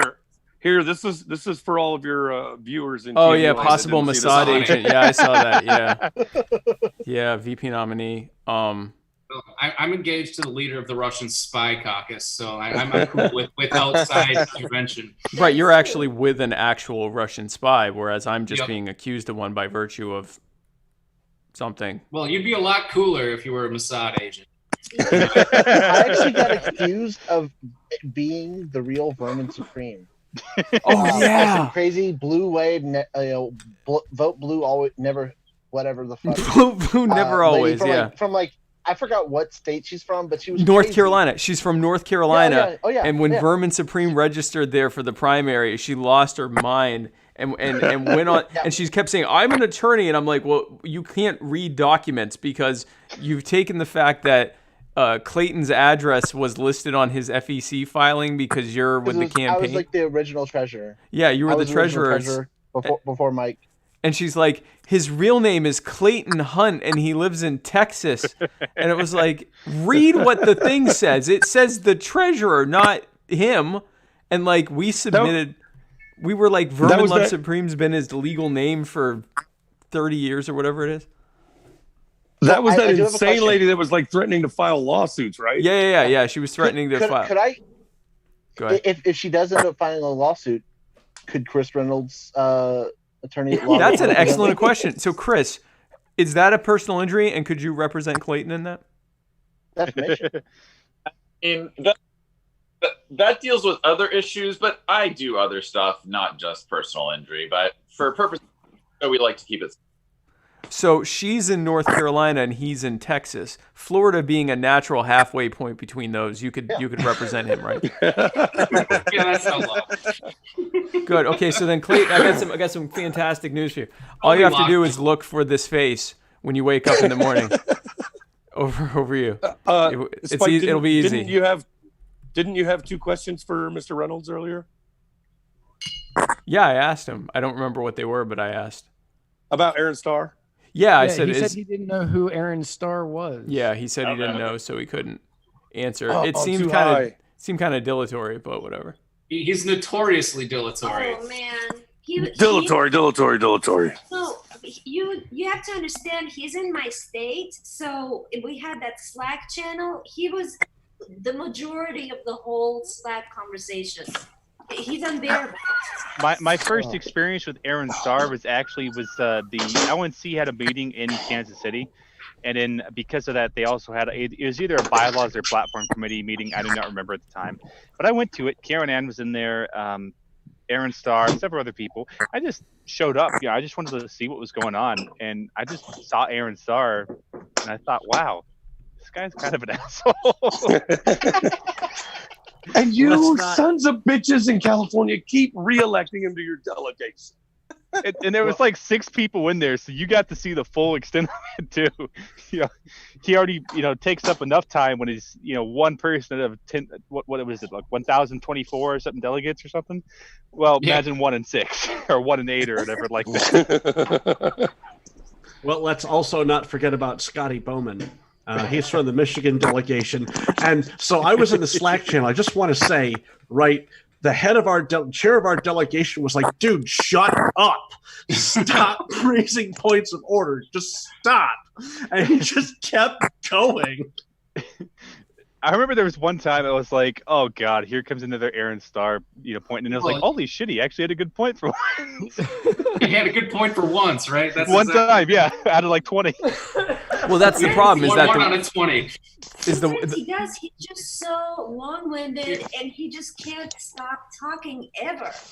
Well, there was, I think one that I saw, I think it was Aaron today. He was complaining. Oh, what was it now? But it was something about how he wanted there to be more. He wanted them to reopen a ballot that had already been closed or something, and so it was impossible to do. And Nick kept saying, would you like to ask me if there's another way we can do this? And he's like, no. Oh no, it wasn't that. No, that was another. That was he was complaining that Nick had allowed for there to be a vote on having him nominated, but then when it was everyone else, he was saying they were dilatory. And he said, yeah, but I had 20 tokens and I lost in a massive, I was completely blown out. And then, I was completely blown out, but then also, and then the people that they're asking to nominate have like 6 tokens or 4 tokens or 5 tokens. Right. And he was like, and he said, so do you see my point of why that could be considered dilatory? And he said, no, because you did it for yourself, but not for them. Yeah. That was, I think, one of the ones that he actually had a point on. It's like, if you're going to handle it, just hand the gavel off. Let someone else handle it. Yeah, no, and I agree with that part. But I will also say that, like, if someone who came close to 30 loses in a massive landslide, it's probably safe to assume that someone who couldn't manage to get 1% of the tokens probably will not be. I agree in that. It's a conflict of interest. They should just hand the gavel off. Yeah, no, that I agree with. It is the purpose of the vice chair is. Yeah, that I agree with. You know what, though? I know people hate Nick for some reason, but I think he did a good job this weekend. I mean, that was a tough. He was tested, that's for sure. Yeah, tested. Right, but I mean, I don't like the fact that a lot of people assume some kind of malicious intent on his part, because I don't think that's there. I would agree completely. Yeah. I don't think malicious intent is accurate at all. I personally have my issues with Nick Sarwar. Right. But I don't think his intent is malicious at all. So Nick is part of the New Hampshire delegation. Okay. And we were all in the same room today. Well, not the same exact room, but the same building. And every so often he would step out and tell us essentially what he was thinking. And to be honest, I think the idea that he has any malicious intent in his heart whatsoever is totally silly, because why would he tell 11 people or 10 people, I guess, what he's thinking, why he's doing what he's doing? Because he's fucking smart would be why, but I don't think he did. Let's listen to Richard. Tell us more, because I don't know him that well. Well, he truly wants and truly believes that if we have an in-person convention in Orlando, that it will be canceled, and that the contract as it's written will end up putting the party on the hook for $105,000. And further, if we don't have remote participation at the very least, but what he would probably preferred, and this is me speaking way out of turn for someone else, is to have done the LNC elections today and have his term come to an end already. That's what he wanted. And I really think that, you know, we can all be united on that. He wants to leave the chair. The people who want to vote him out would have had that chance today. The people who are sad to see him go would have had the chance to vote in his successor. Right. You know, He it was a actually uniting wants to leave. concept. Yeah, he wants to leave. He's been doing this for what now, 6 years? Or? Richard, my problem with doing it today is that would ruin my plans for a surprise LNC chair run that I'm planning to announce that a week sense. before Orlando. Well, unfortunately, why do you give yourself so much time? Right? Yeah. Why do you need a whole week? Well, I think that we should all take a moment to visit buynickabeer.com and buy Nick a beer. You know what? I did that. I think he did a good job, and I really. Oh, this is a real page. Yes. Oh yes, yes it is, and it's a local brewery by where he lives, I believe. That is. I really feel bad. Funny. I like all of my personal, you know, my own opinion issues aside about Nick Sarwark. I feel like he did. The impression I got is that what he did in good faith. Like he believed that the direction that this thing was headed was bad, and so he said, "I won't chair it." Yeah. And I see that as like integrity, and I respect that. Yeah. I really do. That's how I saw. I do think he was wrong, but that's And I agree. I feel like if he believes that this is the wrong course of action, the fact that he recuses himself from the matter is integrity. Yes. And I just also want to point out, I really feel bad for Alex Merced. I feel like delegates he treated just got him handed that. very, very poorly. He was treated very poorly today. Oh yeah, he was. Treating Alex the same way that you treat Nick is not fair. Alex did not sign up to be the convention chair, and he had no way of guessing that something like this would ever happen. So everyone's filibustering him, all talking at once, throwing out a million different parliamentary procedures to try to pull the wool over him. That's just not okay. People did not treat him fairly today. Alex is so nice. Like, he's just one of the nicest people ever, and he might be maybe a little too nice. I second that motion. No, I mean, like, he might be too nice to chair Oli Dash. I second that motion. You know what I mean? like that's one thing that I respected about Nick's chairmanship of this convention is that he just had the fucking nuts to like, no, I'm just not going to recognize this waste of time. Now, of course, that enters into the realm of what makes him king. You know, I can see the arguments on that, but at the same time, like how do you not chair a convention like this without having to make those decisions now and then? Yeah, sometimes you have to just tell people stop. Yeah, when you have 100 messages in the Q&A, like you can't give time to all of them. You have to make discernment. You have to have discernment, make decisions. Right. I thought Nick did as well as he could. I am kind of happy. I think his time is done. I think it's time for a new chair. That's my own personal opinion. Done. He doesn't want to do this anymore. I know. I'm just saying. I think it's time for a new chair. That's just my opinion. But I do respect what he did. Yeah. So, and these are all great points. First of all, I don't want anyone to say anything bad about a man who introduced me as the next vice presidential candidate for the Libertarian Party. First of all. Second of all, everyone shut up and look at this. So Josh Dial, the most famous Libertarian on the planet, has a Jorgensen Cohen profile filter. That's awesome. This might be my peak here. She's so excited to see this. This is the guy that was with Tiger King. This is the Tiger King guy. This is the famous. God. This is the fuck the feds guy. I'm so excited. Yeah, this is the guy who gets like 200,000 views on his videos. Yeah, he'll he'll just put up like a basic video of something and get like 100,000 views. And he endorsed me last week, and or I guess earlier this week, and well, no, it's Sunday night. I don't know how that works. Anyway, a few days ago he endorsed me, and then now look where we are. This is the timeline we exist in, everybody.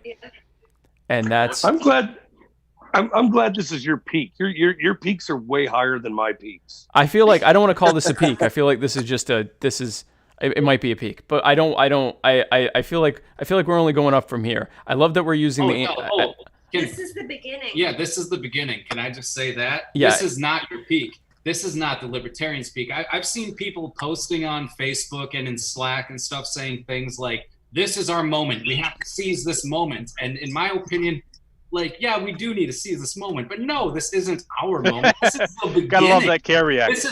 This is the beginning. This is the beginning of the end of the duopoly. Like, it's gonna take another 10 years, 20 years maybe. But they are crashing and burning. This is not the end. This is the beginning.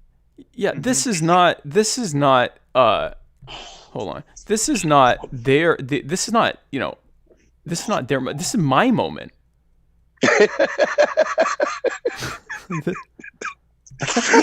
This is about me. Right? This was about. Wasn't this about me? Do we need to go back to reading the roasts? I was specifically let's. Sticky. I was specifically told this was about me. Well, it is kind of about you. So I'm saying that you are entering into a leadership position at the beginning of a I will be a new chapter. When all is said and done, I will be the man who set the world free. In his lifetime, even. In my lifetime. Didn't they talk about you in Revelations? Yes. Briefly. Thank you. Briefly. But so you didn't have to bring that up. But so Kelsey, that's why you're so excited. So Kelsey, Jason and/or Kelsey, say something so we can see you. This woman right here. That woman made that. She made it. I did, and I'm really, really, really excited right now. Congratulations. I am definitely. I've got it. I am going to be making this my thing once I get off this show. This is. Yeah, I mean that's all of those endorsements and all that. That's a hell of a good peak for you. But literally, I peaked hours ago when I offered a motion to shove a live animal up somebody's rectum at the LNC national convention. You've got a lot of potential. I'm there. I have achieved it all. Right, but that's that was a very steep increase. That's your cred is way up there right now. Spike one. Spike. Yeah. We have a message for you from Rob Stratton, the chair of our Boomer Caucus. He says, "Yeah, I saw that. I'd like to also thank his wife in advance for what she's about to go through." Yep. Yeah. I trust that you're very intelligent, very knowledgeable about culture and politics and everything, Spike. So I hope you are in fact prepared for what you were about to go through. I've had a small taste of it back when I used to work for the Republicans. And what you went through was boot camp. Now's the war. Oh yeah, listen, I mean, I've seen what happens with politicians and what they're remembered for. And there's at least sorry. No, well, there's at least a 50-50 chance that I could be remembered for I'm on a show and they ask me a question and I say, and what is that? And they go, "Oh my gosh, you don't know what that is? What's Aleppo?" So there's a chance, which is why I learned from Gary Johnson, you have to keep them on the defensive and start asking them questions and drilling them on it, because then they're and then you can say, "Hey, you don't know what that thing is, you jerk? Huh? Yeah, nice show, schmuck." And then you walk off the show. You go, I wouldn't have thrown my full weight behind you if I wasn't very confident that you would make an excellent ambassador for us on mass media. I have full confidence in you for what that's worth. Thank you. That means a lot to me. I share your confidence. Stephen Messina has his hand raised. Stephen. It's gonna be good. Stephen Messina. People raise hands in this thing? Stephen Messina. Yep. There we go. I'm here. I'm here. Okay. This is past the point.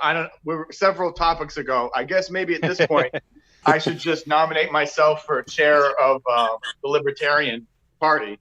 I object. I second. You second the objection? I second his self-nomination. Oh. It was his hair. Look at his hair. Yeah. It was in terms of you getting the nomination, and so no one. My darling mother, I was sick to my stomach since about noon with all this stuff, and I talked to my mom, and I was like, "He got it. I can't believe it. He got it." Point of privilege. Time. Can we lower the temperature in the room, please, Mr. Chair? Point of information. Dilatory. This is dilatory. Dilatory. Miss Dilatory. Ms. Harlos. God damn it. Yes, Miss Harlos. Yes, Miss Harlos. Hey, now practice. Can we talk to the resident parliamentarian first? Practice your angry storming off. Well, Robert's rule technically says this thing first, so. No, I've moved on to talking about my friend getting the nomination. Time. Yeah, if the whole job of being chairman is being a cunt, I can do that. You have to be a well-learned cunt, specifically well-learned in Robert's rules. Yeah, you have to know Robert's rules of order, or else then it's not poetic. Or if you have an old school Southern parliamentarian like the guy that they've had, Mr. Chair, I believe that was in order. I say, Mr. Chair. Mr. Chair, I say, Mr. Chair. I do declare. Like the other guy from Vice Principals, who's not Danny McBride, the other guy. Oh, the other guy. The other guy, yeah. the one that isn't Walton Goggins. Walton Goggins, yeah. What about that presidential candidate? Not Spike Cohen, but the other ones. Which one? There's a lot of them. You know, the other one, the one that isn't me. Yeah. I want to tell you my favorite part about the official parliamentarian that you use. I like how anytime anybody talked to him at all about any advice he gave, he would just reverse himself. What were he'd say? Okay, never mind. Yeah, no, he'd be like, Mr. Chair, I find that motion to be out of order according to blah blah blah. And then somebody would be like, no, check this out. And he'd be like, oh, Mr. Chair, on second thought, I find that motion to be in order. His number one answer to everything was, well, I don't know. Give me a minute. So what you're saying is Aaron Starr should be the parliamentarian. Maybe. He 100% should be, I feel like. I think we could motion to have Aaron Starr's parliamentarian in Orlando. I don't know if that's a good idea or the most terrible idea I've ever thought of. I think It you would keep him away from the mic. Hotel for a weekend. Well, he has unlimited access to the mic as parliamentarian. Well, Yeah, but not so the the thing, one as a that counts. parliamentarian, they don't really offer opinion unless it's asked. They're not supposed to. Yeah, but this is Aaron Starr we're talking about. That's oh shit. Yeah. So breaking Or is news. Well, actually, this isn't breaking. I just wanted to show everyone and have everyone. Yeah, Objection! You're cutting ahead in the line. Break. Well, you're being dilatory. You're being dilatory. So you're abusing your admin powers to Mr. Chair, point of information. So I've been officially endorsed in my new capacity by the one and only Vermin Supreme, saying congratulations, 4 hours ago. Spike. It's breaking. It's break. Did you see it before? 4 hours. So it's breaking for you. So you should enjoy this. This is a nice thing for you. See, I didn't even see this when I wrote that meme with him endorsing you. I just figured it was, kind of assumed. Oh, so I'm just. Well, I wouldn't have made such a presumption. Oh, by the way, I just discovered that. I mean, when I screen presume that you endorsed yourself too, but. Oh, that I did it on his account? No, this was not me. No. I'm saying I presumed with the meme that you endorsed yourself too, in addition to Vermin Supreme endorsing you. Oh, no, definitely. I'm stayed neutral on endorsing myself. I'm still weighing out my options. I like how here. you're not following the Libertarian Party.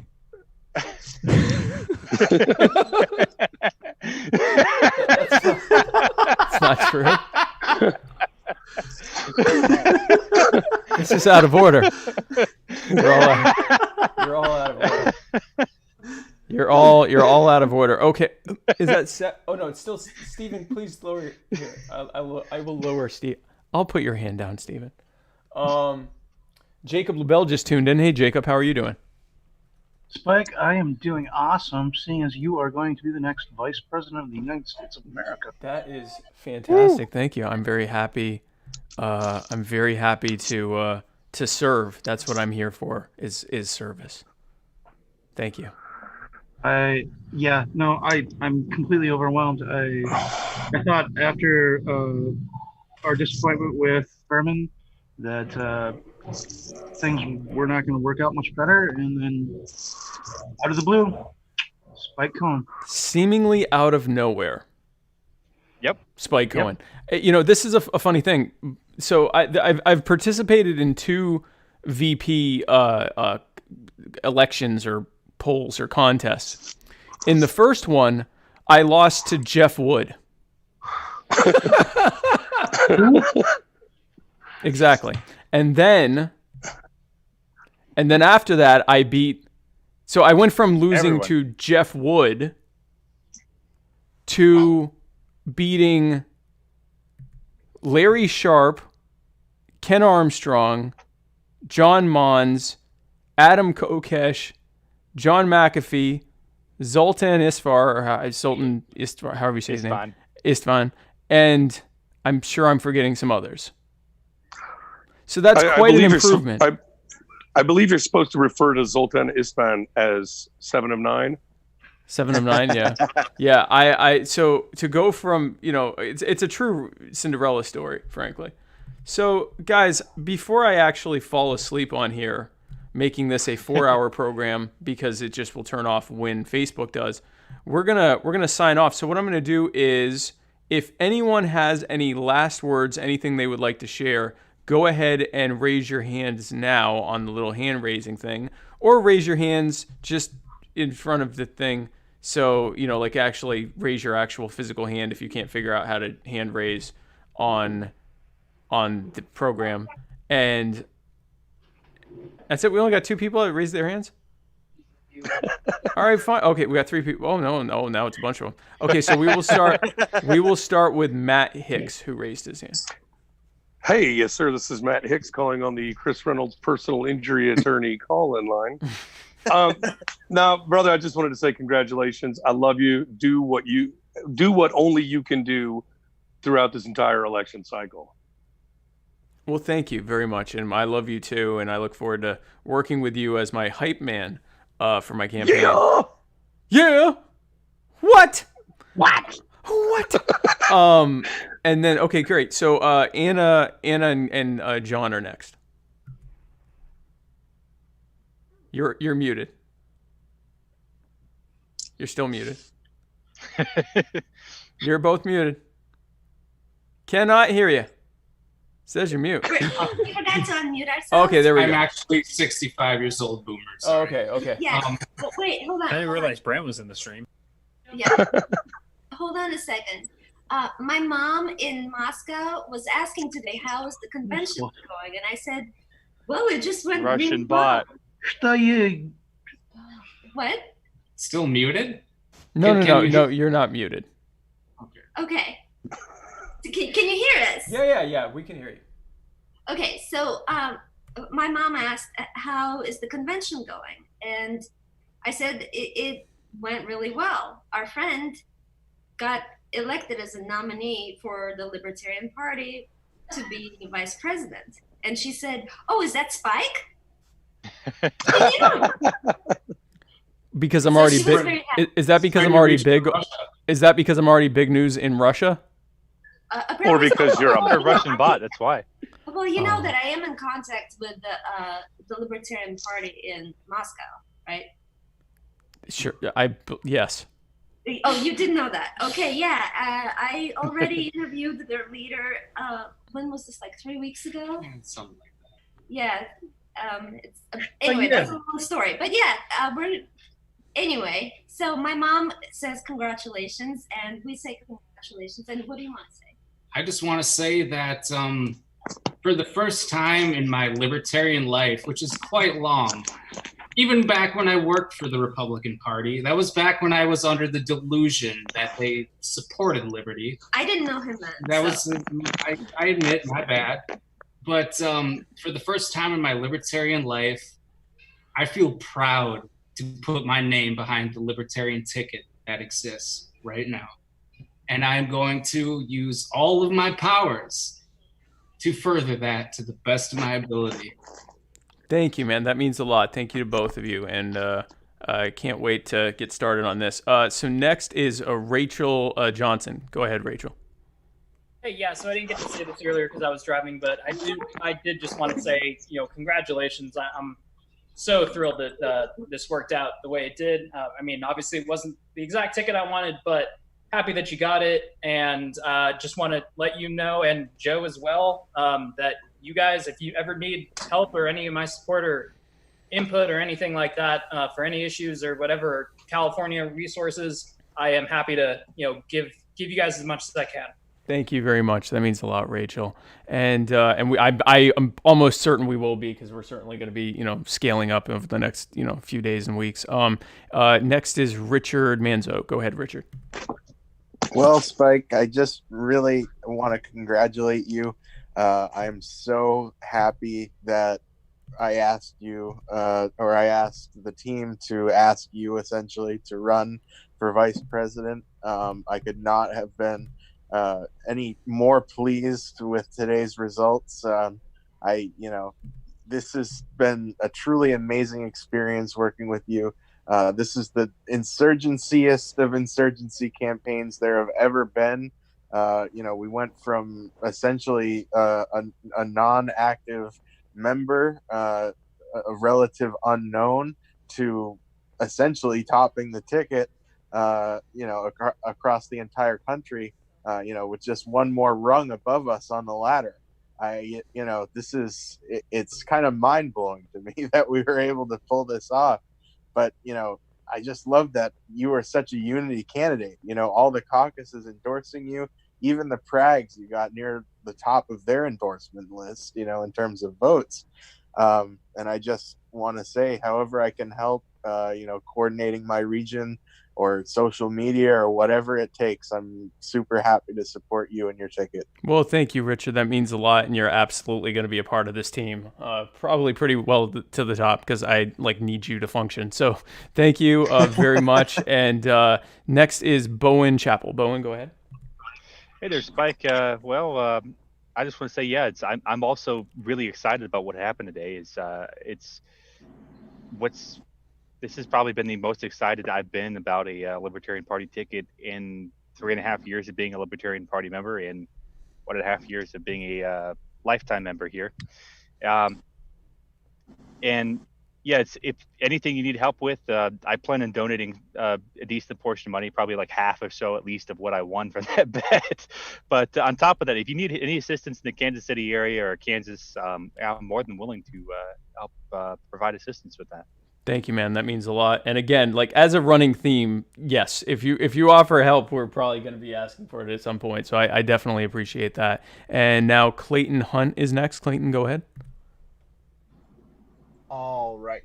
So I did want to share this. This is now my Facebook profile. I have the Spike Cohen. Oh yeah, and Joe too. Oh gosh. Okay. You're gonna get in trouble. Yeah, I mean, this is my running mate. Care yeah, I know. Oh god. Well, no, I mean, if you don't get in trouble because you didn't say I could do it, I did it. Well, I can't. I'm a fucking libertarian. I actually can't stop you. Yeah, exactly. Yeah, you can't stop me. Yeah. Also, yeah. What's that? I have to show off my Astros hat. Oh, okay. Yeah. Because it made time till I drown. Oh, okay. Does that mean you're not allowed to be in the playoffs for the next 5 years or something? Oh no. See, all basically we get is shade thrown us from the MLB for doing something that for basically aspiring to do the same things that the Yankees and Red Sox and Dodgers do every fucking year, but just But they do it better because they didn't get caught. they get caught. Oh no, Red Sox just got caught. But You can tell by the punishment they didn't get caught as bad. Well, no. See, the thing is, if you're a smaller market team, you get punished. If you're the big market team, nothing happens to you. I see. Okay. Oh, that's right. I'm still. I'm falling asleep. Like I'm literally forgetting what I'm doing. Okay, so Chris Reynolds is next. Chris, go ahead.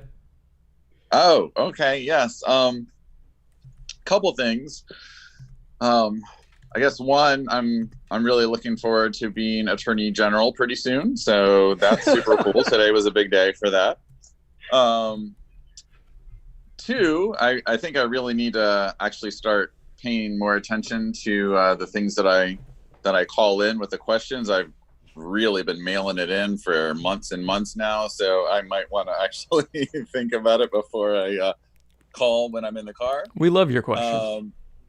And I might need to tone some of them down or be a little bit more careful now that you're an official something. But no, really make them worse, and we'll just have Matt answer them.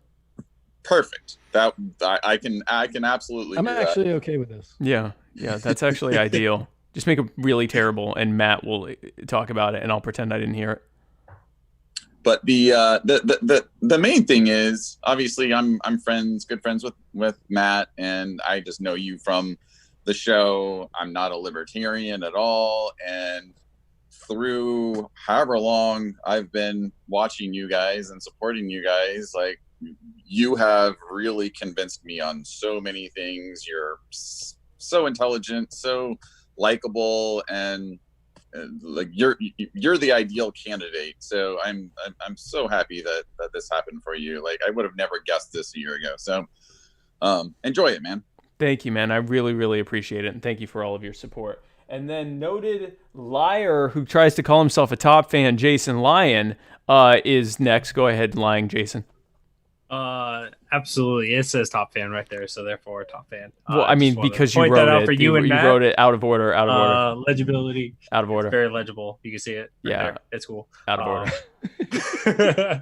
No, I wanted to say congratulations. I mean, I know you've been all the effort that you've put into everything. I mean, you're falling asleep here.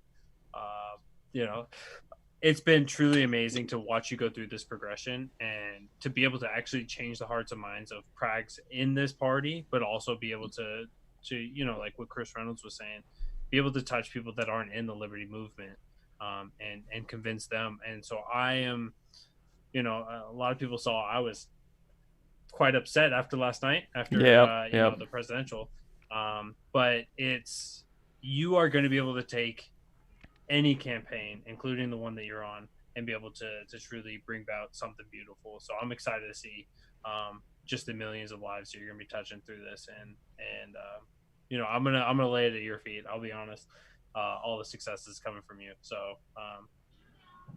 it's amazing. Congratulations. Thank you, man. I really appreciate that, and thank you, Kelsey, for making that really cool profile filter and everything you've been doing. That's really cool. So Decorum Bot, you are next.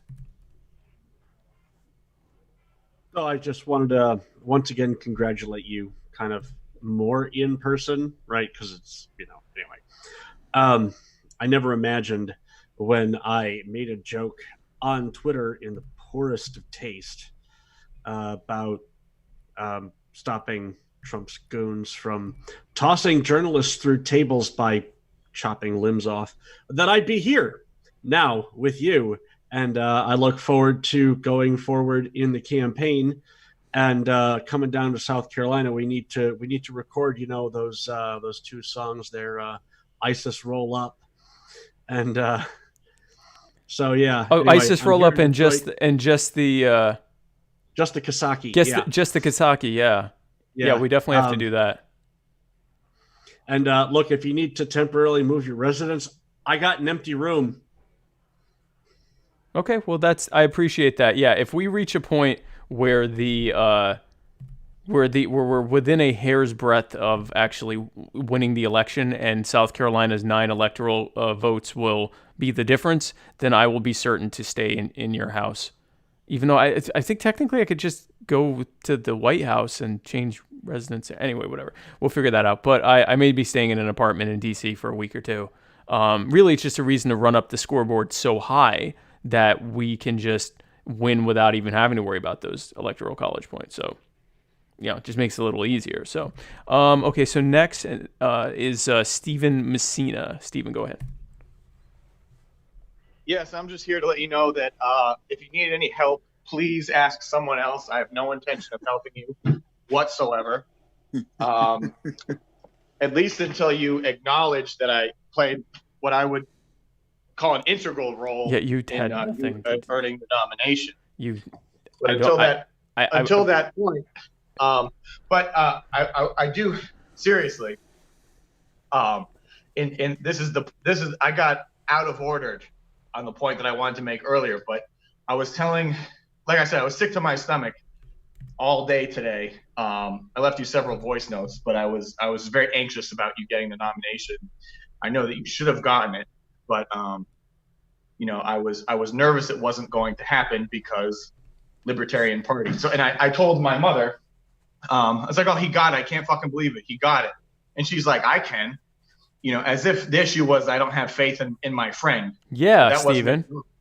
No, but I mean, she was like, yeah, she's like, I watched enough of this stuff. He was clearly the most impressive person. Like, why wouldn't he have gotten it? And it's just like, you don't understand what they do. Right. You know what I mean? Like, it's just like, you don't know the history, but I'm very glad that you got it. And this is my appeal to anyone involved. Like, you are clearly amazing at messaging. Anybody. So it's just like, if someone is going to be out there giving the message, I hope that they are smart enough to let it be you, because I don't think there's anyone better. That means a lot. Thank you, Stephen. And thank you very much. And Jacob LaBelle, you said your hand was raised. So go ahead, Jacob. Spike, I don't even know where to begin. This thing, like, it's almost off the wall. I just need you to know that the LaBelle family definitely supports you, as we have for years, just watching your fun shows. And I've been in touch with kind of our grand poobah up here in Minnesota. His name is Matt Kowalski. I believe he's trying to reach out to you, but we definitely want to support you and Joe. We definitely we give Vermin Love Supreme our regards. A little bit of a missed opportunity, but I am overjoyed that reason sort of played out here, at least on the VP election. And my friend, many congratulations, and thank you for fighting the fight. Thank you, man. Thank you very much. Thank you. We greatly appreciate it. And Hody Johns said he had his hand up. Go ahead, Hody. Hey, Spike, congratulations, man. I hope you're as thrilled as I am. I'm just so excited. This is the moment I've been waiting for a really long time. I have only known you for a couple of months, and that's just the hard facts of it. And I was pretty skeptical about you when I knew you. And you took me from the most mild, tepid, I don't know about this guy, to this is the future that we need right now in 2 months. And I know that you're going to encounter an America that is going to be mild and tepid on you. And I know that you're going to be able to get them thinking that this is the future that we need within a couple of months, man. It's just your messaging. It's the way you do it. I can already tell with the way you're talking now that you haven't changed a lick after getting the nomination. It's somebody who I know I can trust. I know because Spotify and YouTube said they won't publish our videos unless we say good things about you anymore, because you control the media. Joe, that's really why I'm here. Help me. There's a gun to my head. No, I'm kidding. Joe Rogan did me a solid there. Yeah, go ahead. For real, yeah. Good for Joe Rogan. Anyhow, Spike, I just wanted to say, man, if I know you're gonna pull on any strings you can. I'm a loser out here in Utah that does some occasional community service that would love to help however I can, man. And I just want to give you everything I can. And if that's just some free pizza every so often to keep your battery recharged, and I'll make sure it's kosher if that's what you need. All right. Kosher man? pizza. You can just send all of the pizza that you're going to give to Spike to me because he can't eat it. Yeah, so. if by pizza you mean delicious smoked Alaskan salmon, then I will definitely take From that. Daddy's only, right? But no, thank you so much, Hody. That means a lot to me, and you're like one of the most beloved people on earth. So that kind of high praise coming from you is high praise indeed. Brian Hagan, you said you had your hand up. Go ahead, Brian. I did. Spike, I just wanted to say congratulations again. I also haven't known you all that long, but I'm really glad that I do. I'm a big believer that the universe puts us into places where we're supposed to be and into contact with people we're supposed to know. You're a really good person. You make me laugh. I'm so happy. I get discouraged a lot of days with libertarianism. I've been involved in this movement for a long, long time. I've seen a lot of good and I've seen a hell of a lot of bad. I think you can bring that message to the people and you'll do it with a smile on your face and they'll understand it and they'll accept it. And I think what you're bringing to all of us, regardless of how freaking sticky you look and how well you can't keep time, is just going to be great for liberty and just great for humanity. So thanks what you've done and thanks what you're doing. Thank you, man. I really appreciate that. That means a lot. Well, folks, from now on, all of my shows are going to end with just a wall of people saying nice things to me and how happy they are to be in my life, because this makes me feel good, even though I'm really tired. So, folks, thanks again for tuning in. Thank you for those of you who have been supporting me and supporting, support back when it was the Vermin Spike thing, Vermin Spike campaign, and now that it was then very briefly the Only Spike campaign, and then now that it's the Joko Jorgensen Cohen campaign. Thank you so much. We're going to try to do some amazing things this year. I think we're going to have a really fun time doing that. So, folks, thanks again for tuning in. And so on Tuesday, be sure. Jason, are you doing anything this week? I'm going to court. I'll be out of town. Okay. All right. No problem. So on Tuesday, be sure to tune into the Muddy Waters of Freedom, where Matt Wright and I will parse through the week's events like the festive little cherubs of the summer that we are. And then on Wednesday, be sure to tune in to My Fellow Americans, the first episode, the first post I am the vice president, but really now episode, because I've been saying that all along and now it's true, episode of My Fellow Americans, where my host will be amazing as soon as you probably need a guest for that, right? I need a guest for that. Well, listen, no, okay, we'll do this on the air. Okay, this gentleman here, let me pin his photo in case someone starts talking. I don't want anyone to miss him. This guy right here, this fantastic gentleman here, I have invited this man onto my show. I can't tell you how many times, and he. Well, you weren't big enough. Oh, so it's because I'm big now. Right. Now it's something that deserves my time and attention. Yeah, you're definitely you're not going to be a guest on my show. So you're never going to be on my show. So Joe Rogan will be my guest on Wednesday. The fantastic Joe Rogan of UFC and the Joe Rogan podcast fame. You may have heard of him. And then some guy who has like 300,000 followers asked if I'd like to be on his podcast, and he sold me on the fact that he has interviewed Coolio. He's interviewed. So that's a big deal. What's that? Okay. And so thank you all for tuning in, and we will see you on Tuesday. And we don't have do we have what do we say at the end? Like our other shows, I have a thing I say at the end. Did we come up with a thing to say at the end? Well, we lost the game. Yeah, it was going to the page Contra Cohen on Facebook and giving it a like and a share, I believe. Contra Cohen. Don't go there. We definitely did not decide to do that. Yeah, we It was. I think Jacob was right. It was just the weekly You lost reminder the that game. you guys have all lost the game. Oh God. I think we agree we had a good thing going with the Contra Cohen and getting people to go to Contra Cohen. I'm definitely not gonna promote anti-Semitism. So thanks again for tuning in. Zoom, zoom, zoom. We're definitely gonna make something that's not as bad as that. Thank you, everyone. Go to bed.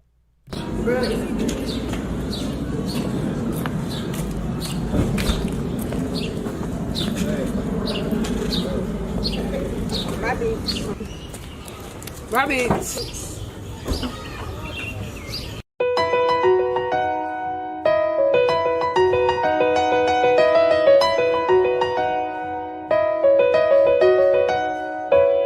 Making my way through the hood with your boo. All his homeboys think I'm cute.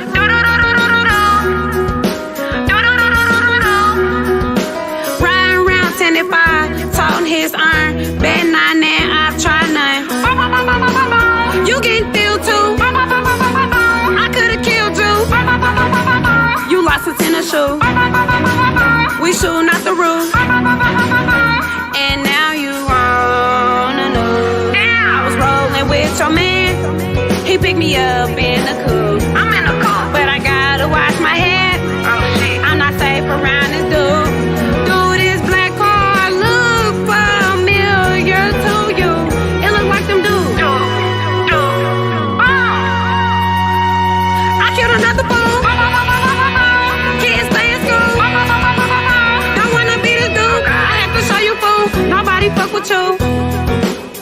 It's big fuck your life.